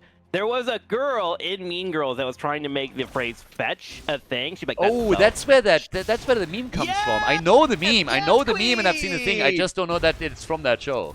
It's from Mean Girls, and she would like say it in the middle of a statement, and literally they would interrupt conversations and be like, "Fetch is not gonna happen." And so Raider is the fetch of Heroes of the Storm. Pretty much, yes. You need to watch that movie. It's like legitimately good. Like, you can actually play him. It's just like the high priority. Ooh, he's gonna be the new hot auto attacker. And I was like, no, not in that priority. You can play him. He has a space, but it's not that. Jimmy's never gonna happen. All right, so Giants in the top left corner, 9.25 to 8.5, and this is the exact scenario that we saw last time. Isn't that a really old show? Mean Girls has been remade 3 times. It's like that culture. Like, people love it. It's Do I have to watch one of the remakes? No, watch the Tina Fey movie that came out back with Lindsay Lohan. That's like the best one in my opinion. You'll love it. It's good. It's good. Well, here comes the fighters that are trying to go for Krankle again, but you're not going to take him down on Garage that easily. They are about to hit level 10 too. The blue team still hasn't gotten a kill, by the way. I was worried when we entered into the grand final that Team Copium would walk away with potentially a 4-0 win. Right now, I'm starting to get a bit worried for Team Copium, to tell you the truth. Because every game that I'm seeing, Rip is just killing it. Yeah, Rip is really doing a great job, again, showcasing the macro. Like, they kept dancing around the Giants on the left, but didn't actually want it. They wanted to build towards level 10 and get the 4, and they got that instead. But good things do happen for Copium here when they hit 10. Obviously, you get Golden and get that big massive fear. You get Aegis available, so Diablo can be a little bit more aggressive. And we also get Zeratil's potential, which is great on top of Raynor as he picks up his talent to get that isolation as he goes into Might of the Nerazim. I really expected them to, especially when level 10 is now available, to target Jimmy a lot. Jimmy is still lacking that wave clear. Sorry, not the wave clear. He's lacking the escape tool. And so the rest of the team will have to try and really save him and play a bit around it. One of the things that have, by the way, changed in his build slightly is that on 13 there was a lot more cooldown reduction picks for penetration rounds, so that you have a bit more tools, or you have a tool available more often that can create some space for you and help you to get away. Yeah, self-peel. Okay. Oh, hang on. Logical coming in with the shish kebab. Lands 2. Krankle lands 3. Horrify comes out. There's an Aegis, but they're already bruised and battered. And Blodko continues to chase. There is 2 down. Looking for a 3rd with the last rice. And that's a 3-man team wipe. Potentially a 4th. Zeratil in the mid lane is in the top lane, just, you know, trying to clear out. But that's a complete wipe here for Rip. A total of 8 kills to 0. Yeah, that was a nasty fight. I mean, oh my god. They took everything down there. First, Oriel, Gul'dan follows, they drop Diablo, and just the sheer amount of momentum that they got from this single battle is ridiculous. The attack through the middle now, they got level 13 as well, and it's just crazy how they're absolutely dominating this currently. Masquerade and his boys, they played a fantastic run through the group stage and also here in the winner bracket, but they're struggling, and it's wild. Like, it's honestly wild for me to see that they're having such a tough time to even get a foothold in Game 3 now. 13 to 11, full control here. And one thing that's good here is they do have pretty decent wave clear between Gul'dan and Zeratil, so they can delay this game like crazy. But yeah, you're right now. Rip is just eating them up. And one thing they're doing that's really letting them keep this lead is they're constantly putting their tanks in positions to where they can find rotations and catch people. Like, Krankle's here already. He sees a Diablo, pulling away from his teammate, but he has support on the top side. Combo comes out, great Indomitable there at the right time. Yeah, they're just shutting that play that Masquerade was trying to execute down from the beginning. Now they are slowly moving back out through the lane. Top fort has been destroyed. Diablo trying, but Krankle instantly shutting that down, saving Bloodcool. Malsael is going for the next seed, tries to channel it at the top, should be able to pull it off just in time as Zeratul moves in. And yep, there it is. Gets the seed for free. Wow, so 2 out of 3 seeds already for them. Setting up for this next objective. At an early stage too, by the way. I know there's been a lot of pressure already, but we're only 9 minutes into this game at the moment. Just kind of shows that how much of a tempo setter Rip has been setting here. Yeah, and also 1 fort down. The second fort at the bot lane is now about to be eliminated, so that's 2 structures already gone on the red team side, on the blue team side. They get level 13 talents, so they get some extra synergy with the fell armor also from Gul'dan now. Krankle. But yeah, Krankle's fine here, goes for Diablo, in comes the follow-up, and Masquerade has to be saved by Oriel and the Aegis. But the ult comes out, and Diablo is gone. That's another stack for Malfield as well. He's currently at 2. But that just feels bad, man, as Diablo. You're like, all right, I'm doing the right thing. I'm checking the corner. I'm going to drop down my fire stomp. Okay, they're there. Let's back up. And you just get deleted, dude. This isolation composition has been so well built out by Rip to where they just pick one target. It doesn't matter how healthy they are, and just delete them. But this is what I meant during the draft. You're really going to enjoy Krankle's Garrosh. It's a beast. It's an absolute beast. And he's been setting up kills for the team time and time again. And then on top of that, obviously, it's not only that, but he's also been denying kills to the opponent where he just saves targets. Now we have level 16 for them with Bounty Hunter as the talent for Jimmy. We got the Seasoned Soldier in. And thanks to them running the objective and having the first Garden Terrors here, they're getting even more momentum now against Team Copium. Yeah, Krangle, I think he just really exudes a massive amount of confidence. Like, look at this aura, dude. He's just spinning circles underneath their keep, waiting for an opportunity, finds another target.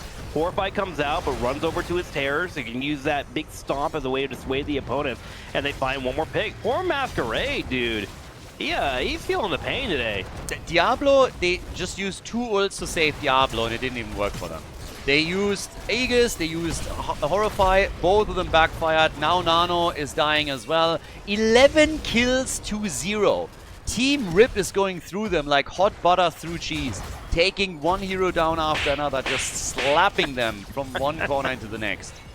I forgot that was one of your taglines. The cheese just continues to melt over them. We're out here making quesadillas as the red team, Team Rip, continues to feast upon their opponents. Now I'm getting hungry again.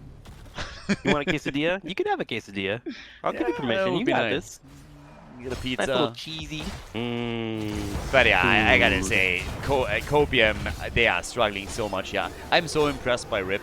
And again, game number 1, I think even with a cool play that they made to get the core low early on, it could have... I personally expected that at some point, you know, Copium would just win one team fight and all of a sudden win the game there, no matter how low their core was. It always felt like they were the ones to make the calls and really are in the driver's seat overall in the game. But then Rip turned it around and got the first win in the series. But at that point, that's what we started with. And right now, it just feels that Copium is losing all kinds of momentum that they were trying to build up. They're really struggling here. They have 16 now. They need at least a few more kills. They got 1 kill so far. That's just not enough if you want to win the grand final. I would love to see them turn the aggression up. They've kind of been like hesitant to go around bushes and whatnot, but now is the time to try and force a fight. Masquerade comes in, looks over at Garrosh, waited for him to put the Indomitable, but Krankle was like, nah, you're not going to rip it off there. Krankle just holding it down. Now, Raider does get picked in the bottom right corner, and there's that first fight of retribution that Copium needed. They step up, get a little bit of damage in, setting up for this next seed. Problem is, look at this darn map, dude. It's so red. Absolutely. They've lost the keep in the middle already. They don't have forts anymore. And the experience lead is, of course, another problem. You are 2 levels behind currently. So getting anything done here is going to be tough. Taking down Jimmy alone is not going to cut it. They have to somehow capitalize on those advantages. Again, Oriel gets caught. Apocalypse is immediately being used. They're trying to go for Krankle, get a wall stun out. Good for them. But the isolation of Banana Age, he gets the heal through as the Horrify was on point. Rhaegar is that maybe now finally a moment where they can get kills. Imperius is dead too. Zeratul, like a surgeon with a scalpel, moving in and taking them down as Banana Age saves everyone and Sven gets killed. Finally a sign of life from Copium. Dude, great play from Banana H there. Gotta shout out Nano and that Horrify. The two of them working in tandem so Diablo could have a little space there to set up the APOC into a combo. Great teamwork. There were so many layers there. In fact, if I don't know, if I were you, man, you could do like a replay analysis on that fight. That was such a shit fight as they were able to really peel back their opponents. Now the work begins, though. They have to open the map, they have to get up in terms of experience, and that was a great first step towards there, but they need probably 2 or 3 more steps to even get even with their opponents. The only question I really have is if this is too little too late. This is the only problem right now, because 20 is now going to kick in. I think you can bridge that easily. There's not going to be a lot that can be done with that level 20 as long as Copium doesn't get caught. They are most likely now going to take out the fort at the top, so that's the first step. But it's still gonna be dicey. If they, even the seed, picking that seed up is not gonna happen. The camp, the timing on that. And okay, they are able to get out, I suppose.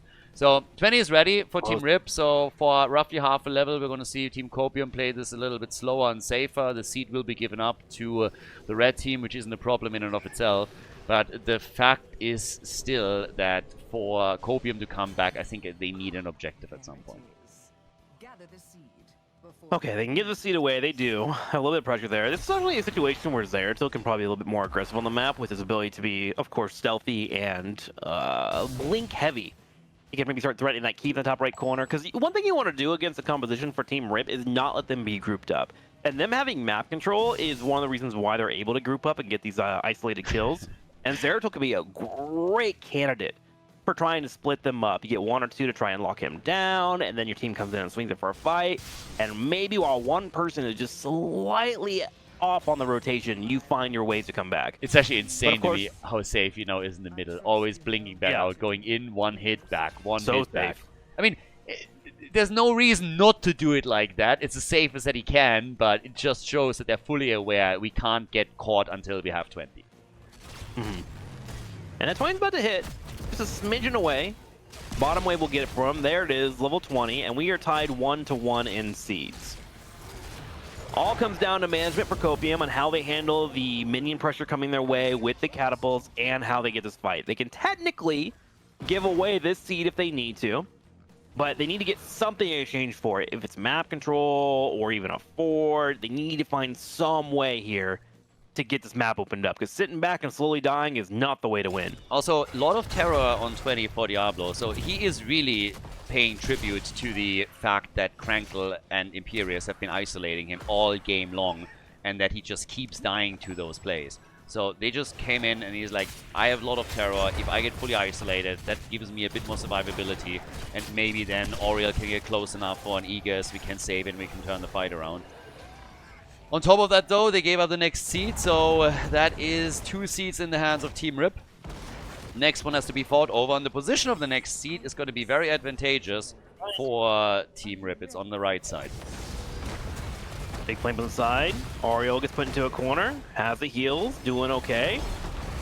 Big damage on Malthael. He's low on HP. Massive Ancestor healing coming in from back. Not enough, though, and Malthael is down. Yeah, Malthael is dead. He can go for a buyback, and he does. Diablo still alive, gets the wall stun. Maybe now the play against Basilisco. And Rhaegar is gone. They kill Gul'dan as well.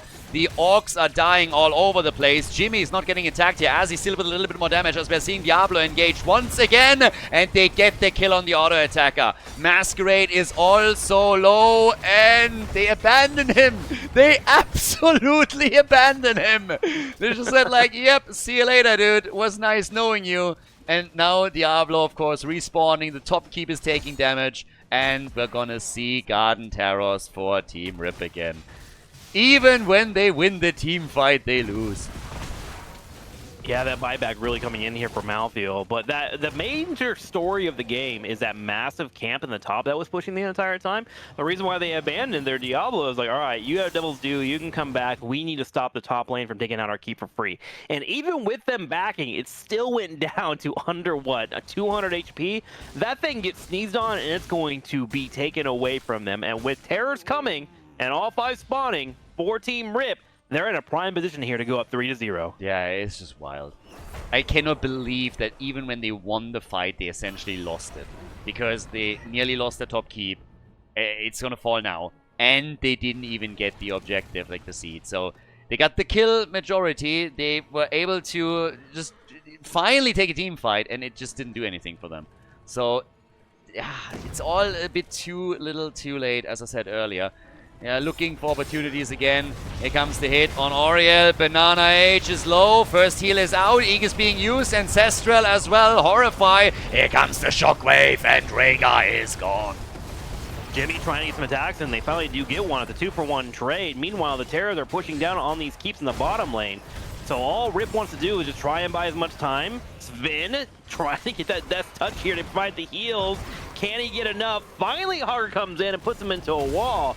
But now they gotta defend this keep. Bloodcoal comes over. Remember, he has % damage on the Imperius. He finds a kill on Diablo, and now with Zeratul and Hogger left, they're just trying to clear all the stuff in their base. Yeah, and the core is already at 70%, so they're losing every structure here. The keep at the bottom of the map is now getting destroyed, and the one at the top falls, of course, too, which means that all of the structures are now gone. Can he actually save this? Nah. That would have been a wild one. It was close, though. Yeah, it was closer than I thought.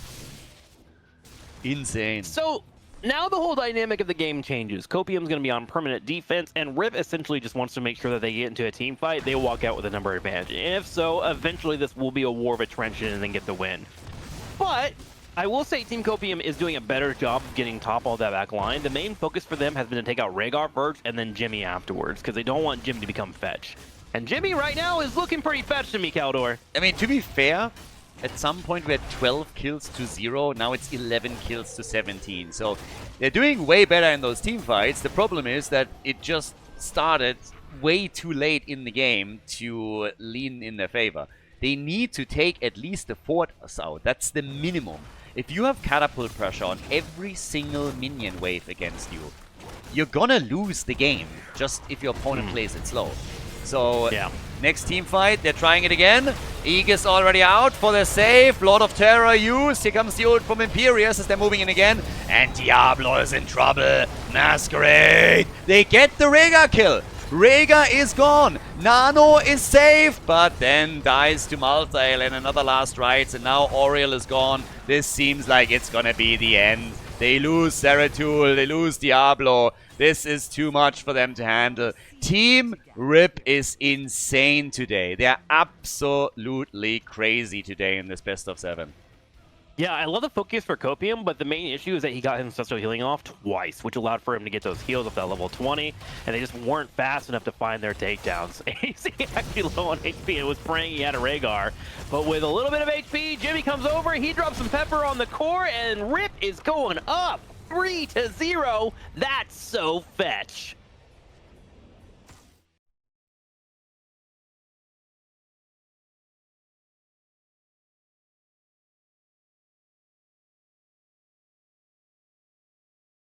It's match point! We're going to Dragonshy, everybody! Team Rip with a 3-0. I'm honestly a little bit blown away. I thought that maybe Team Copium is going for a 3-0 lead. I did not have Team Rip in here. It was actually kind of funny because Tim was playing the Care Bear again as the game starts. So Tim is trying to emotionally manipulate people that are around him. So he came in. Did you just accuse me of toxic positivity in the middle of a grand final? Yes, yeah. I was about to compliment you on your background because I just noticed it, but no, your background's shit. I hate it. So Tim came into the lobby and is like, I love all of you, you're amazing, you're doing great. Can I maybe get a Murky? First of all, he got shut down immediately because they just said no. And then the next thing that happens is Banana is like, we're doing great, I feel offended. So Team Copium is not happy. They're 0-3 right now. And then Tim comes in and tries to be nice to them. And Banana H, in typical French fashion, is just like, merde. He's like, nope, leave us alone. We need to win some games now. I can't wait for the day where I'm considered just an average gamer. It's either I'm toxic positive or I'm toxic asshole. Can I just be the average guy? For once. My Evan Chromie banned. the emotional manipulation that we just experienced first. You know how there's a bullshit phrase? There's way too many syllables there. Emotional manipulation. That's like 9 syllables. I didn't know that it existed until I met you and saw it in full swing. Toxic positivity. I'm leaving unless you act nicer to me. Oh, I'm crying here. This guy, dude.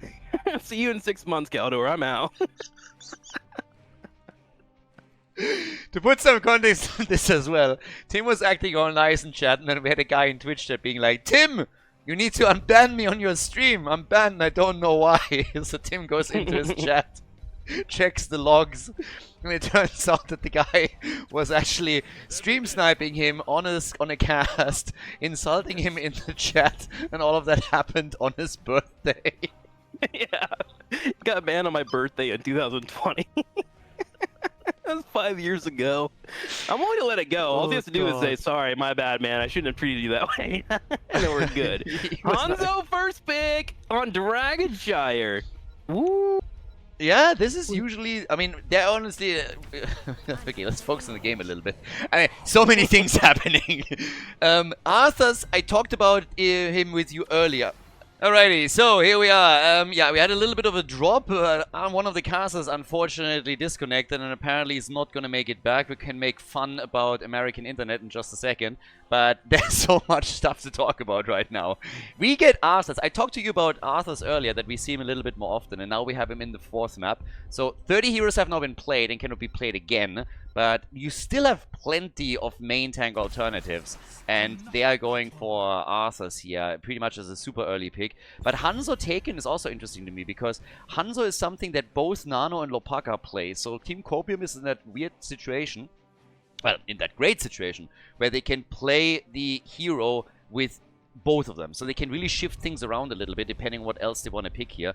But now we get the Masquerade with his Stitches, and we get Samuro. We'll see if this is really the moment where Copium can turn it around. I certainly hope that they at least can put a point on the board today. How are we emotionally with Samuro? Because, like, for me personally, I see that character, and if he's not on my team, I'm triggered. Because, like... Yeah, that's what I love about him. Okay, all right. Yeah, you would. You enjoy pain, you masochist, you. Is he still doing pretty solid, I guess, in a lot of the matches? I feel like you answered my question already. By the way, he's only getting picked by a couple of players, and I think one of the reasons why this happens is also that they're trying to pick it away from Sven as well. Because Sven is known for Samuro plays, and he is a major pain in the butt when he gets it. So I think there's like both at play here. They think they can get good value out of him, and at the same time they're also denying something to the opponent that they know they are going to play at some point, if not taken away. And he's great on this map too, with him being in the soul lane, able to rotate if need be, hard to lock down, can grab the shrine. Very good at keep away. Like, Samuro would be insanely good at hot potato. And it's just like, it's one of the things that I think really makes him strong in Heroes of the Storm. I mean, last two picks now, so let's see what they're going to get for Nano here. And if they maybe switch Hanzo over to him and Lopaka plays something else, they certainly could. Zagara, Rexa on the other side. But yeah, it's 0-3. Copium needs to step it up. They might go for a bounty here. We have Alex Straza and Stitches. They could go for the Globe bounty. If they are now all of a sudden play a bounty on a match point, that's crazy. Mephisto as the pick. That leaves us with a final choice here, but it is kind of amusing to me that Team Copium is all of a sudden locking a combo in, that they had a chance multiple times in the group stage and never really gave a second thought, and now they have the opportunity here. Final choice though, ladies and gentlemen, we're going to game number 4, match point number 1, and we get Illidan on Dragonshire for Team Rip. Alright, game number 4. It is match point, ladies and gentlemen. Team Rip can decide the series in their favor and crown themselves the champion if they take the victory here. Making sure our players are ready and good to go. A slight pause, and then we get in there. All right, here we go. On the far left in the blue, Mr. Khaldor. Yes, that's right, I'm taking blue. We are breaking it up. We got to make sure people at home have their expectations broken all the time. Nano on Mephisto, Banana on Alex Straza, Surdath on Samuro, Masquerade on Stitches, and Labaka on Hanzo. Over on the right side, the team in the lead, the chance to win the tournament with Vasilisco on Ana. We got Bloodcool on Rexa, Azzy playing Zagara for the team, Sven on Illidan, and Krenkel on Arthas. We got some bounty attempts. Team Copium already locked it in. They got Stitches Alexstrasza with Hungry for More and the Circle of Life. So it's all about the globes here for the blue team, trying to turn Masquerade into that unkillable behemoth that dominates the front line. And for Team Rip, very, very likely also a bounty attempt. They haven't completed the Illidan bounty yet, and it seems pretty clear at this point that they're going to try and win this one with Illidan. So, this is kind of what we wanted in best of 5s, in best of 7s, when the hero pool starts to get thinned out a little bit, that teams are all of a sudden looking at some of those bounties and they think to themselves, you know what? This might actually be a really good idea for us right now, and given the circumstances and limitations in the hero pool, this might be the best option. So they are trying with that triple front line, Rexa, Illidan, and Arthas, and we'll see if it works out for them, if they are going to win this one, or if Team Copium is finally going to put a point on the board. And it's a weird composition, but the more I think about it, there's actually some nice things here that help make Stitches not as scary. Having summons coming in, Misha as well, that kind of tank those hooks for you, gives you a stronger ability to fight. Also, if you do have someone to get hooked, they can decide to fully invade or engage that fight with a Misha Bear or even Arts to follow up and stop that hook. So it's a cool way to nullify that overall. But I am a little bit worried about how these fights are going to go in the long run, with Zagara being your main range damage. Things can be a little hard to pull off. The one thing for me is that's a little bit strange is there's no follow-up on Stitches that you would oh nice, they can get a kill against Crankly and the hook hits hard. Yeah, Stitches, Masquerade is really good on Stitches. He's gonna land his hooks. But the follow-up that you oftentimes see in that situation is just not quite there. You don't have that false, that gust, you don't have that midi portal, you don't have Anduin that can pull the Stitches back when he gorged somebody. So they have to really rely on burst damage. Maybe we could see something along the lines of a Dragon's Strike instead of a Dragon's Arrow if they are trying to get some corridor damage with that. I think the chances of that are slim, but I'm really stretching this a little bit here. I still believe, though... Too. Sorry? Durance can also be really good here, too. Yeah. A little bit harder to hit, but yeah, the options are kind of limited. I do see your line of thought there. Yeah, but it's going to be interesting regardless. And I want to more so see if they can get Stitches really to a very high point with the stacks. Because if that's the case, then he could become a huge tool in the late game. They also, they don't run that many stuns, and this could become a problem with Illidan later on. Oh yeah, good point. I mean, think about that. Illidan's able to dance around without being contested. Eventually, he's going to win that fight. I do think they have kind of a rough healer to help with Illidan because he's dashing around, flipping, so back is going to be working in overtime. Speaking of overtime, comes in for a combo, drops down the grenade on Nano, and they're going to be able to take it out. Oh, follows up with a sleep too, going for the body blocks on Stitches. Back is eaten on this Ana. Oh my, what? Oh, that was so cool! Basilisco is insane. I mean, what the hell? It looked for a second like he's going to be the target and the one to die because he was really between the towers and the team. And then he turns it around, sleeps Alexstrasza, and then they just go for kills and nearly take Alexstrasza out as well. Ridiculous. At least the Dragonite gets denied by Simuro. Sorry?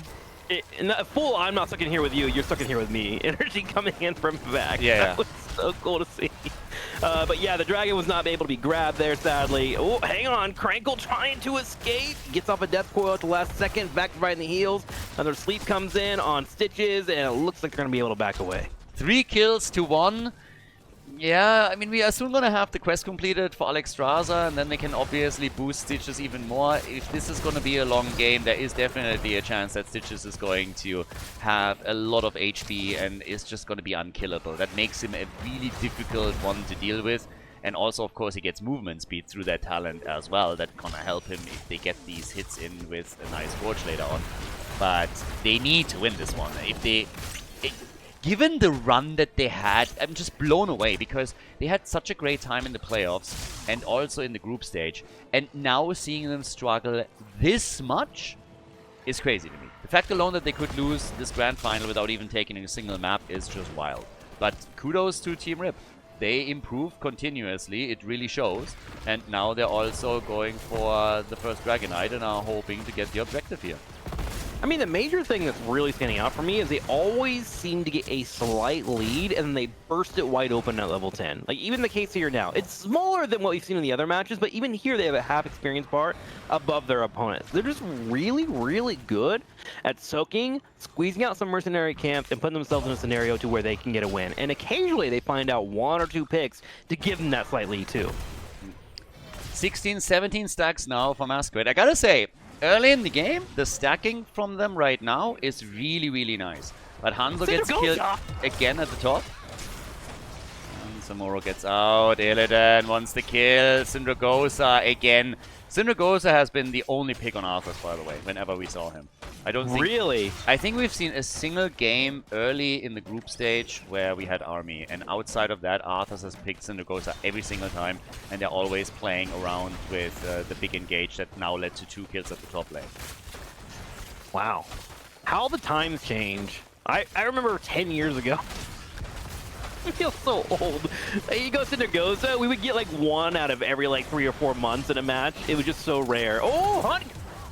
Yep. And Finn is able to lock down a target. Yes, full picks, and there goes a 4-2. The fort is gone and 6 kills to 1. It's again that momentum that Team Rip has been building up over and over and over again. It's just crazy. I'm blown away. I'm really blown away by Team Rip's performance, and I really wish for the blue team that they are getting I don't know, back into the series a little bit. I think they deserve that. But I have to admit that at this point, it's looking a little bit rough for them. They're a level behind, they're 5 kills behind, they lost the fort. They need to get some really nice hooks to make this happen. We've seen Masquerade land those over and over again, being a Tomb of Spider Queen, being a Towers of Doom. He is usually really good on that.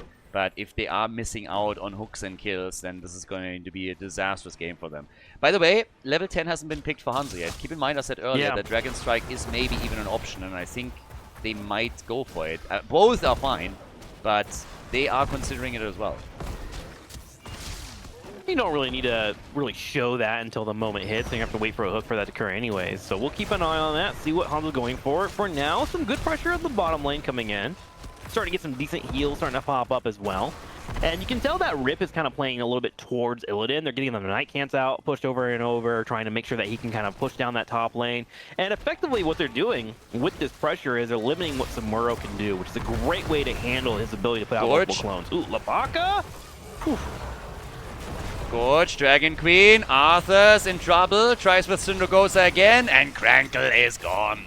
Krankle is down. Arrow! Oh, that one is flying straight to Florida. Oh, there it goes. Over Florida. There goes Louisiana. Now it's flying over Arizona. In California. I just caught it!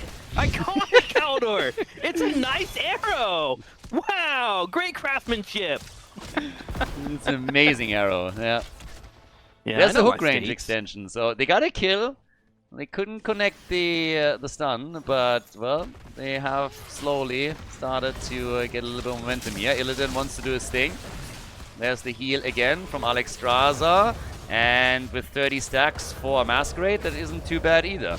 So they try to go for Zagara, and I don't think they can get the kill here. Samuro was close, but he had to back off. Illidan goes back to the middle of the map there, working on getting his hunt up once again. Remember, whenever he's getting those auto attacks, it brings out that cooldown reduction, which is darn nice for him, and meanwhile continues that pressure on the top side. And Rip seems very content right now. They're just playing around the hunt cooldown. They let Finn come down after he gets the push going his way, slowly beating up on the wall. Gorge. Then he hunts onto a target and goes from there. They go for... Gorge going off. Yeah, she's dead. She's dead. Zagara's dead. This is exactly what I said earlier. Masquerade lands those hooks. He absolutely does. And now he's also at 34 stacks on his level 1.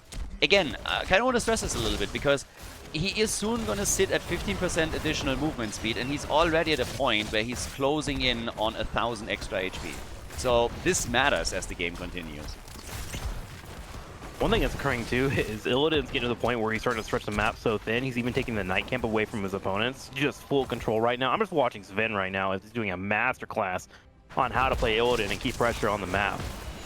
Camp being grabbed on the bottom side, but Rip currently does have a substantial lead. They're about to connect with level 16, and I could see them forcing a fight here when they hit it. Yeah, the leading experience is actually wild for them. Alexstrasza is currently top damage on their end. It's kind of funny when you compare the damage numbers, by the way, because we have really big numbers on the side of Copium, but they're not getting the kills then, not really pulling us far ahead. Whereas on the other side, Alexstrasza with 18,000 is the top damage right now. But they are the ones that exude just so much more pressure and danger in general. Devouring Maw about to come up. Giant Camp being grabbed here on the bottom left. I'm wondering we're going to see this potential fight happening. You're seeing them dance around the Bermuda Triangle while Misha currently is fighting Stitches for the objective on the bottom side. Sun comes out, Howling Blast. It does miss, but we get a sleep here. Ooh, but Arthas pops up, and there goes a dragon to turn off the fort. Yeah, that was an interesting timing on it.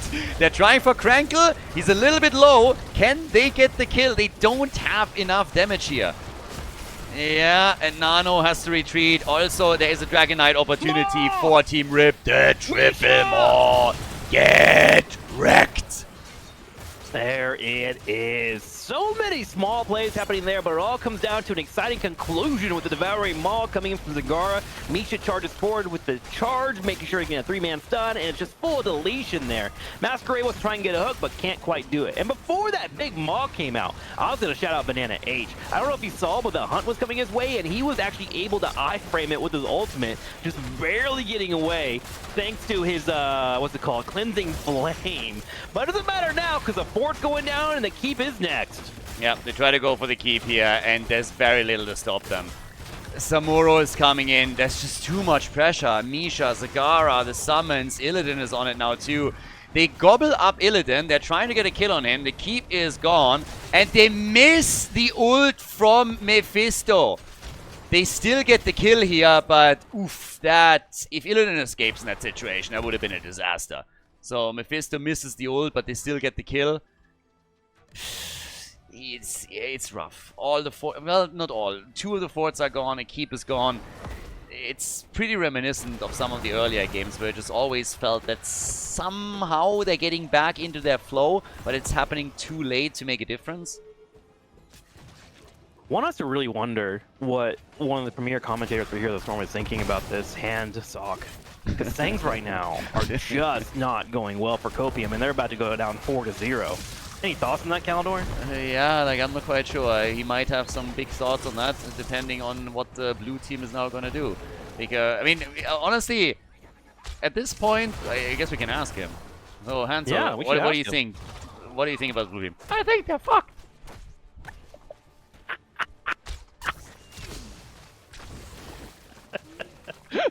Yeah, you're right, Ansock. You're right, Oh, bro. Zagara, that's nice.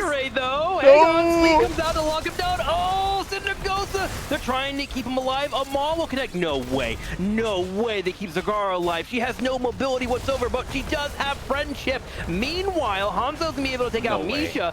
Bloodcool is trying to retreat. Same time, Lapika goes in for a dive, trying to get on top of Misha. Kite's over to his teammate. Spin will be able to come in. It's going to be a 2-for-2 trade. What a bloodbath! That's insane! Incredible fight here! Maybe they're coming back after all! They go for Ezzy Zagara! She's dead! Incredible! Oh my voice. Hansock's a little rusty, but that's okay. We still love him out here. Crankle and crew trying to retreat. Sven's full HP, and he's just trying to fight in general. They dump straight on top of the Samiro here in the back left, but with Oxtros and the healing, I don't know if he can do much more, but he's kind of feeling himself here. No way he's going for a 1v3. No way he thinks he can take this. Dude, honestly, it's just bonkers what is happening right now. There were so many moments when I also thought the red team would fall apart so much faster than they actually did. But that the blue team somehow still turned it around is incredible. Now they go for Sven, and they are going to get that kill. It's going to take them a hot second, but they're going to get it for sure. So Sven, well, I think they are. Maybe not. Okay, finally, he's gone. Illidan is dead. We have 8 kills to 11. It's absolutely bonkers. So many things in that fight. First, the fact that they didn't get the Zagara kill. Then we had Holopaka on Hanzo go absolutely bonkers. Dive in deep into the opponent's half because he just said, screw it, I'm attacking now. And if it's the last thing that we do, we need to do something. They're able to get mad value out of it. They're nearly catching up in kills. We have nearly 60 stacks now for Masquerade on his level 1, which would give him an enormous amount of HP and also 20% additional movement speed. They're just starting a comeback, Tim. It's actually happening. They're trying everything they can to put a point on the board here. And they got a dragon beaten down the wall here on the bottom side. Now, Illidan is about to be up in 10 seconds. I do wonder if Nowhere to Hide is a potential candidate for him on the level 20, which would really help play out this playstyle that Rip is doing. Good news is, though, Zagara is pretty good at clearing out a dragon, thanks to the Hydra and that damage, and they finally will defend. So 3 keeps currently up and 1 fort for Team Rip, but we are all tied up 20-20, and for the first time I feel like I can say this series, Copium has painted the map blue and looks to be in a nice lead. Yeah, absolutely, and there's a huge factor, of course, also with Samuro right now, but Masquerade has now an additional 1,500 hit points with Stitches. So he is a big force here, but thank you, boy. One of the problems that I have just simply is what happens if Illidan just says, "Okay, I'm going to ignore him." Sure, yeah. He has Gorge, true. He has Pulverize, but what else is there that really threatens you that much? I mean, he's not a non-entity. He's not a non-factor in these fights. But I feel it's something where Illidan can just say, "Okay, we deal with him later." We don't have to focus on him and take him down first. So they're going for Misha, clearly identifying the biggest threat potential on the red team side and eliminating her. But it's kind of crazy to me how many stack Stitches is now getting, and I have to emphasize this again. He will be unkillable. He is going to be absolutely unkillable here, but Illidan, for example, is already just going topside and he's going to try and take their keeps out. Yeah, they're willing to trade keeps here, because remember they have catapults on the bottom side, and I think Team Rip is fully aware of this too. They're keeping an eye on River. whatever Masquerade is. Masquerade does hit a hook, though. Arrow comes out and misses the back line. Unleash the Hounds to try and come over and help him. Heal's trying to be popped out, but they are just not enough. Meanwhile, Illidan has stayed the top lane, and he's working on the keep. He might be threatening for a core push. We'll see what's going to happen here if he continues to keep going forward. Spin. Arthas just got deleted. Like, what the hell? They synced that up perfectly, and he just disappeared. And now they're going for the core. They're just saying, okay, we're 5 versus 4. We have to do this at some point, so let's go. Illidan comes in with a hand, tries to go for Nano. Might be able to get a kill on Mephisto here. The heals are coming. Alexstrasza still looking strong. They go for Sven, and he's dead. Team Copium is brute forcing this game. They save Sadath. Samuro is still alive. They try for Blood Cool. It's just brute force and nothing else. No finesse, just straight to the face. They're going for the victory on Dragonshire. They take their core out. They complete the Alexstrasza and Stitches bounty and win it. What a comeback here by Team Copium. GG.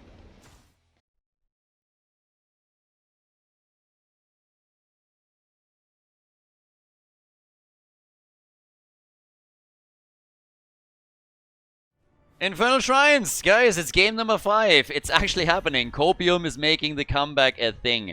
Looking great there on the final map on Dragonshire and just brute forcing their way to victory, which is pretty awesome. So now we have Team Rip in the lead with a 3-1. It's obviously match point once again.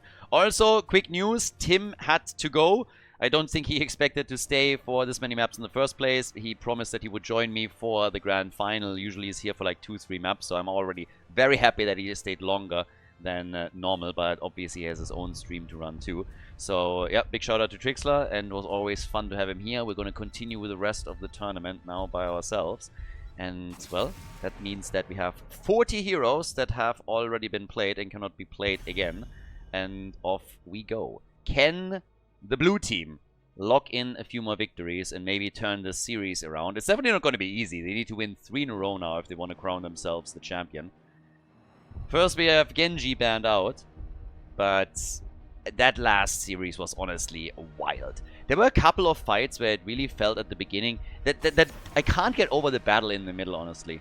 We had Copium starting it with a really nice attack and trying to go for Zagara. Somehow she survives, and honestly when they missed out on the first 2 kills, I thought, it's over. You needed those kills. If you get them, you got it. But now you just lose control of the fight and your opponent turns it. And then all of a sudden, Team Rip just couldn't get kills either. It was a back and forth, and Team Copium gets momentum, is able to build Stitches up with a bounty that they now, of course, successfully completed, where they have just an enormous tank at the front that is unkillable, and they are going through that bottom lane. Rip, in typical fashion for the red team, was then trying to also execute some macro plays where they had Illidan at the top lane pushing for the keep and probably even thinking of trying to go for the core. And Copium just didn't deal with it. They just said like, no, we're not going to play your game. We're not going to send somebody back to defend. We can now break through that bot lane faster than you. They got a Dragon Knight. They went through the bottom. They started to take heroes out there. And that's exactly where we are. I want to also highlight very quickly the pick that we have from Chromie right now. I talked about this when Tim was still here, and we talked a bit about, okay, why are the bans happening the way that they are, what are heroes and teams getting rid of. And I said already at that moment that once that we get a first pick situation for Team Rip, I think the ban pattern is going to change, and we might see them attempt to take Chromie away. That's exactly what's happening here. It's exactly what's currently going on. This is the first time that that the red team has first pick, first ban. And so they didn't ban Chromie, and they lock her in as a first pick. Clearly trying to take her away from Nano, but also, of course, hoping to get a really strong burst damage dealer for themselves. Now, the blue team responds with Tychus and with Leoric. It is Infernal Shrines after all, so both of those heroes excel here and will be fantastic assets for them. We get Uther and we get Deckard Cain, so seems like we're going to get Uther as a main tank. Crankle has it right now. There's always a chance that they're still swapping things around a bit, but given the fact that they're not looking as that damage dealer onto Vala or Suljin, any kind of auto attacker that might still be available here, it seems more and more likely that it's actually going to be a proper Uther main tank for them, and then that extra sustain that brings with them. So things will get interesting here. They ban out of here, so they're in this situation even afraid of a double mage. Normally you of course want to try and pair off a mage with either a triple frontline and some really nice damage dealers that are melee centered, or you're just picking up another range damage dealer that is based more heavily around auto attacks. But with bans on now Orphea, Maiev, and also Sergeant Hammer, that obviously thins out the options a little bit. Final ban for our 5th map. They get rid of Probius. They're really starting to target a couple of these side picks that could still happen here. And there's Cho'Gall. Another bounty attempt by Team Copium. It is Cho'Gall time, baby. What are they going to get for the support? Are we going to get a pocket support Morales? Because that's what's going to happen here. Oriel was played already. This could be Morales for the pocket heals. And now that Cho'Gall is in, and Leo plus Tigers are also eliminated, that's of course the big question. What is Team Rip now going to try to use in order to counter that? They go for Sonya and they go for Zul'jin. Oh, it gets wild. It's getting really, really wild over here. I absolutely love it. The grand final. Is this the final map? Are we going to get a bit more? We have Cho'Gall. It's another bounty attempt for Team Copium. They need still their healer. And I'm not 100% what else is still up. They could, of course, always... I mean, Whitemane, Lily also still around. But I think Morales might actually not be too bad, considering that a lot of the typical Cho'Gall pairings are gone. And there she is. Morales gets claimed. Infernal Shrines, ladies and gentlemen. Map number 5 in the best of 7 grand final at the Murky Cup. Game number 5 on the left side, Team Copium with finally a point on the board. We got Banana Age now on Morales, Nano on Tychus for the blue team as they're starting their comeback. Sadath is playing Leoric. We got Masquerade with Gal, and Cho is getting played by Lopaka, which is actually kind of funny when you think about it. Normally you would expect Masquerade to be the one to play Cho here, but yeah, he's going to be the one on Gal. Over on the right side with 3 points on the board, we got Team Rip with Sven on Sonya, Azzy on Zul'jin, we got Bloodcool on Chromie, Vasilisco on Deckard Kane, and Krankle with the main tank Uther for them right now. So, it is party time over here in the Nexus. We're going to get some wild action on all of this. Also going to take a look at Zul'jin stacking that baseline. Keep in mind that back in January that was actually changed. Now there's a cap on the auto attack damage you can get on this. Level 1 is Bone Slicer, and we get for Morales the life support. So, we got DDX Raid. That's a pretty decent name as well. DDX Raid for... oh, well, actually, can they... Nah, they can't isolate either. For Cho'Gall down here, already some attack happening. It's going to be an interesting game to be sure. We have 1 bounty attempt by Team Copium. They already were successful with the last bounty attempt in game number 1. And now it's simply the question if they can continue the streak a little bit. We get the Undoral Anomaly claimed by Chromie, and lots of damage at the bottom of the map as they're breaking through that gate and try and take that tower down. In the mid lane, of course, we also have some damage being done here by Cho'Gall, but it's more of a slow burn that we're getting right now. They might still be able to go for Krankle, but there's a quick stun, and oh, Sadath is a little bit low here. If he was a bit closer to Zul'jin, that would have been a kill. But he is able to get away here. Now, Cho'Gall able to burst through. Can't stop him. Can't stop, won't stop. And, well, as I say this, he eats a lot of damage, but he doesn't die. So down at the bottom of the map, another camp has been claimed by Team Copium. As Sonya's going up against Leoric at the top lane. And, yeah, Banana Age is also starting to fall back here. Nano, careful. And he's gonna fall. That is first blood in the game. Pretty nice. So, get first blood. Team Rip, small, tiny lead for them. And can they push this a bit further? At this point, they need somebody to deal with the top lane. And I guess Sonya has to rotate back over. But obviously, there's a few more camps to be claimed. And that's what they're busying themselves on next. With Cho'Gall making a move for this one too. Now, this one is actually something that they could try and interrupt a little bit. At least Uther has already sniffed that out, so he knows what's happening. We have the Master Assassin again on level 4 for Tychus. So it's more about the passive than anything else right now. Don't think that we're risking with the double support on the red team side to complete that talent anytime soon. But it is time for the first shrine. Shrine number 1, and both teams are going for the objective. Cho'Gall has had a very good track record in the tournament here. He has been doing extremely well. Has been, I mean, I think he lost 1 map, maybe 2. Everything else where Cho'Gall was taken was a success and was a win. So a very solid choice. And now that they're moving in to take down Suljin, this is a decent start into the first objective. Copium is able to catch their opponents with their pants down.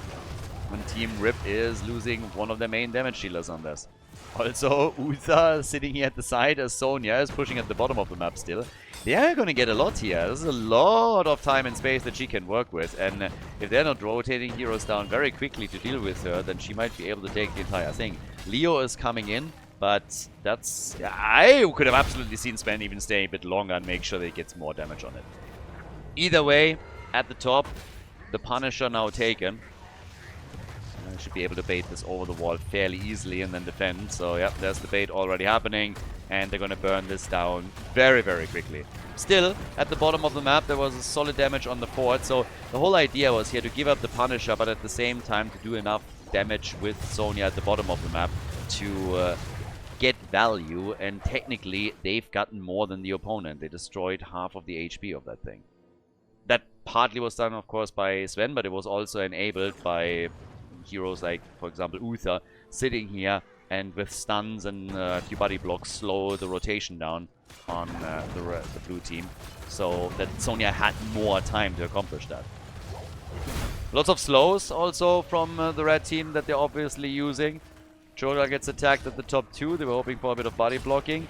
Spear could come in. He holds this back for a long time. Lots of damage, but not enough to get a kill. But very nice, applying the pressure onto Cho'Gall here, and hoping to get some kill eventually, or at least if not that, then value by attacking the wall and taking a few of the towers out. Suljin has 6 stacks on the baseline for now. The attacks obviously still continuing here, and as they are with Cho'Gall still poking and prodding on the wall in the middle of the map. The blue team is hoping to get the next camp, but Bloodcool has already double-checked on that. So they are definitely in a situation where they know about most of the movements on the blue team side. It's a little bit of a slower paced start into the game than we've seen in some of the previous maps in the series. But right now with level 7 we're getting the Vicious Assault. Teams are closing in on level 10 abilities, and that's where the dynamic definitely is going to change. And also where the first objective is going to get spicy.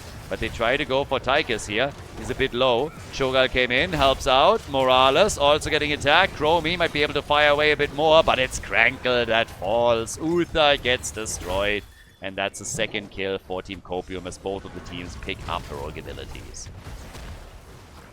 Hammer of Twilight, and we get the Twisting Nether. And interestingly enough, no Divine Shield, but with them running a double support, they decided to go for more utility with Uther and went into a Divine Storm. So definitely the tools available now to get more stuns, more CC with the Lulnado also being utilized. And you can obviously use that too to try and counterplay Leoric's Entomb a little bit. Stim Drone for Morales, but Lornado against the Entomb traps, that could be an interesting dynamic to observe as well. We've seen that in plenty of tournaments, of course, already, and they definitely have a couple of chances to make some nice moves around it, try to destroy any kind of trap that is being set by Serath here when he lands his ult. 9 stacks on the baseline now for Suljin, so working in the damage a bit. Has obviously gone for the Taz Dingo with level 10. And here comes the next shrine now on the map, as we have 1 camp taken. A bit late to the shrine, not too much, but losing out on the initial 10. But it's only 1 team that has a Shaman camp now pushing through the top. So time is working in favor of Team Rip to get them a bit of an advantage. They're zoning out Morales already. But they have to also be careful that they're not going too deep here. Oh, nice! The juke! Here comes the Entomb, and Leo is down, and Cho'Gall is getting killed as well. Cho'Gall is gone. Team Rip is able to get 3 kills super early in the fight. big lead for them now, and also an objective that they're gonna grab here. Tornado was not even used right away. They used it a bit late here, but it obviously worked out perfectly for them. The camp, more damage at the top, already done. Now they have the Mortar Punisher too. And yeah, this is awesome for Team Rip. They get the damage to the top lane. They can now push through the middle. They could technically also try and push some of their heroes down to the bottom of the map to try and destroy a second fort, or at least damage it. And Uther is already there. The attack in the middle, and this is definitely going to pay dividends for them. They're going to do well here. They have a level 13 to boot, so lots and lots of momentum for the team right now. And they're going to get the fort in the middle. That's the minimum. Fort in the middle is a given. That one is already in. They got the damage at the top, and now with Uther they are escorting another minion wave in. The team rotates over to make sure that they're going to get maximum damage in here too, and they will walk away with the second structure destroyed. Nicely done. Great start. Great start into the game for them, and now 9 minutes in, and this was solid. Krankle though has to pop his ult to escape here. Gets stopped again, and again, and again, and again, and Krankle is gonna die. They hope to get another kill with Leo and his Entomb, but that didn't work out. But with everybody rotating down, that also meant they abandoned the top lane, and that allows Sonya to get the final fort of the blue team. So all 3 forts now gone, and that makes this one tough. 20,000 damage for Tychus, we got 15,000 damage for Chromie. But losing all of those forts is a problem, specifically when we're fighting over the next shrine. Morales hasn't died yet. They need Cho'Gall to really pop off though. That's what they need here. Cho'Gall to become stronger, to become an absolute menace and do his thing. So far that hasn't happened yet. So, all the way up at the top. Yeah, Sven still playing against Zerda. Trying to fight that one out. Gets entombed. Okay. And Sven is likely going to fall here. They're going to catch him as he tries to retreat. One slow is all that they need here. Tries to get the counter kill. Couldn't get it. And gets destroyed. The grenade to the face for the kill steal from Tychus. Naughty boy over here. Tychus just steals the kill with his final hit. 4 stacks now on the Master Assassin, by the way. They got 12 for Suljin. In inexperience, they are still fairly even. If you actually look at the experience distribution here, the passive experience is obviously a big win for the red team with all of the forts that they already destroyed. But it's still kind of interesting to me. More hero experience pays off if you kill higher level heroes, of course, and the minion experience is also in the hands of Team Copium. So we now have level 16 approaching.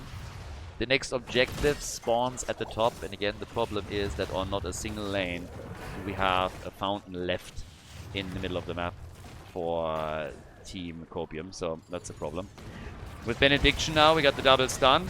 Already moving in here. Uther. Yeah, they're trying again for Cho'Gall.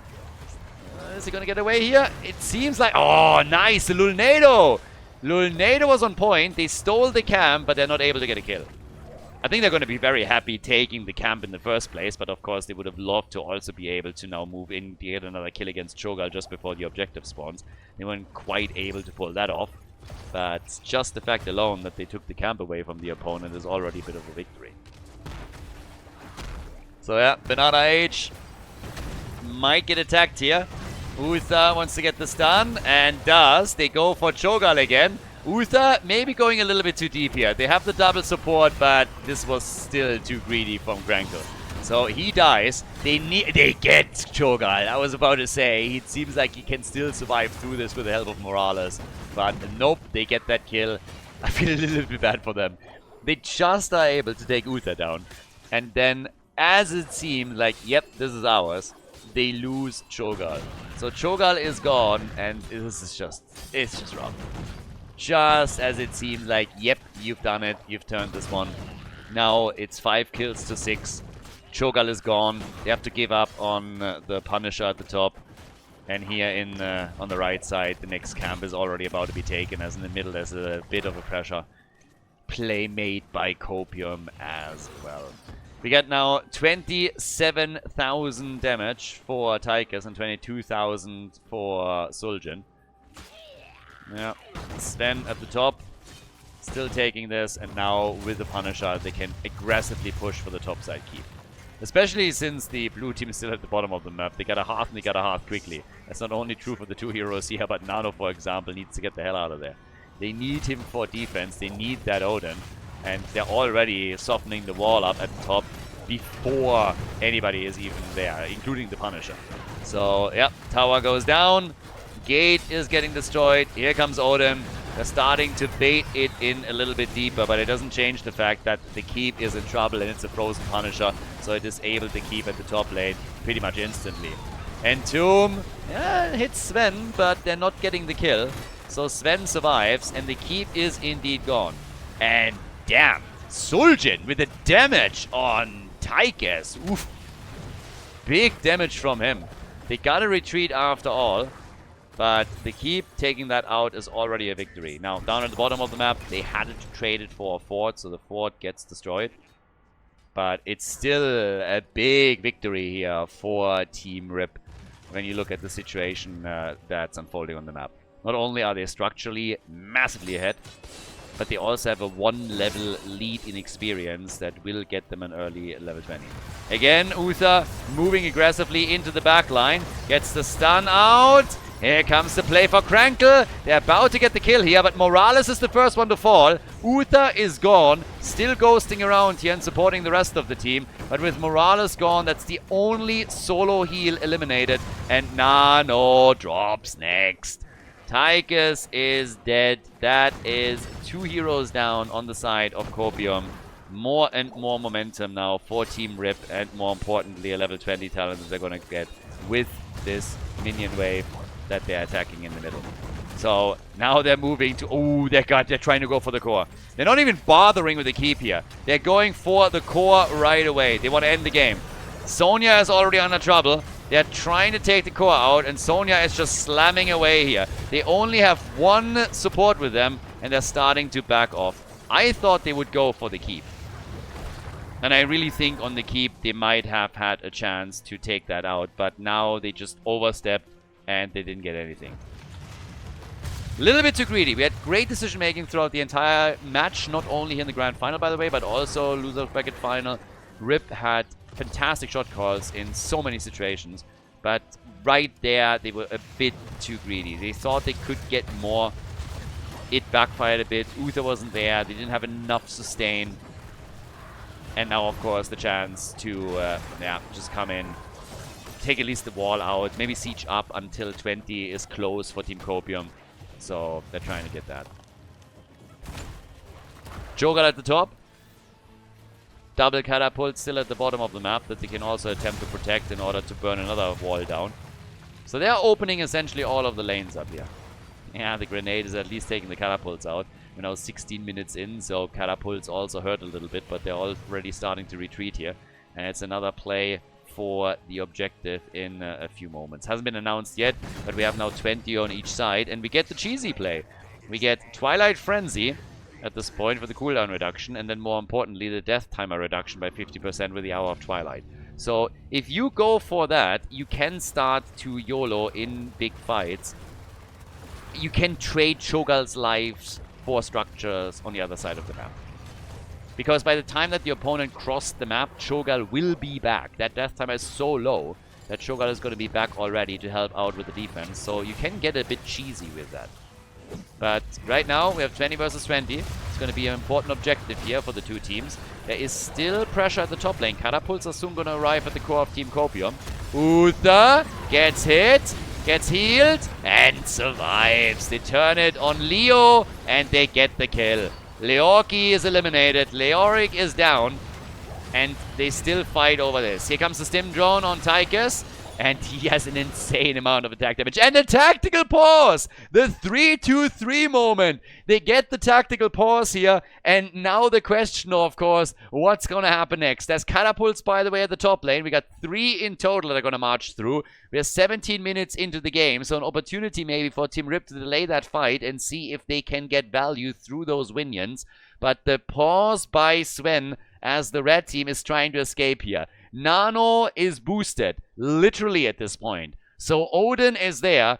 and the boosted play could potentially win this one for the blue team. They're already spinning away from this, but 15 to 15 stacks on the shrine. As the catapults are approaching the core, we have 3 catapults homing in on this, and the battle continues. Odin is already over, so is the stim drone. They're starting to retreat here. The shield on the core is falling as the battle continues. There's a play in the middle happening as well, where the keep could take damage, but the core will take damage for sure. There is a bit of a defense going on, but it's dropping by 10% already, and the keep is taking damage too. The core now down to 82%, and it is the red team that still maintains control of the shrine and locks in the Arcane Punisher.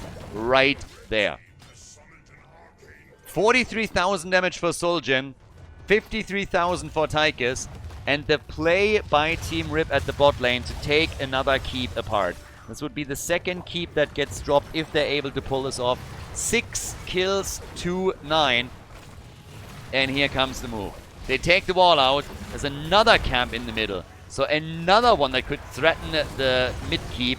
But they are hammering away with Sonya. She's slamming this hard. Uther is dead again. He has redemption. He'll be back. The keep won't.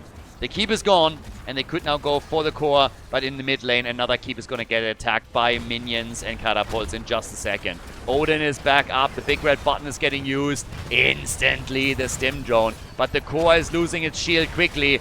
Leo is a little bit low. They go for the mass stun on Tychus. He gets healed, survives, makes it, and gets the kill on Uther. But the core is falling to 60%. They're desperately throwing everything at this defense. But this is game. It's a victory for Team Rip. They crown themselves the champion of the Murky Cup. A huge victory for the red team. GG and congratulations.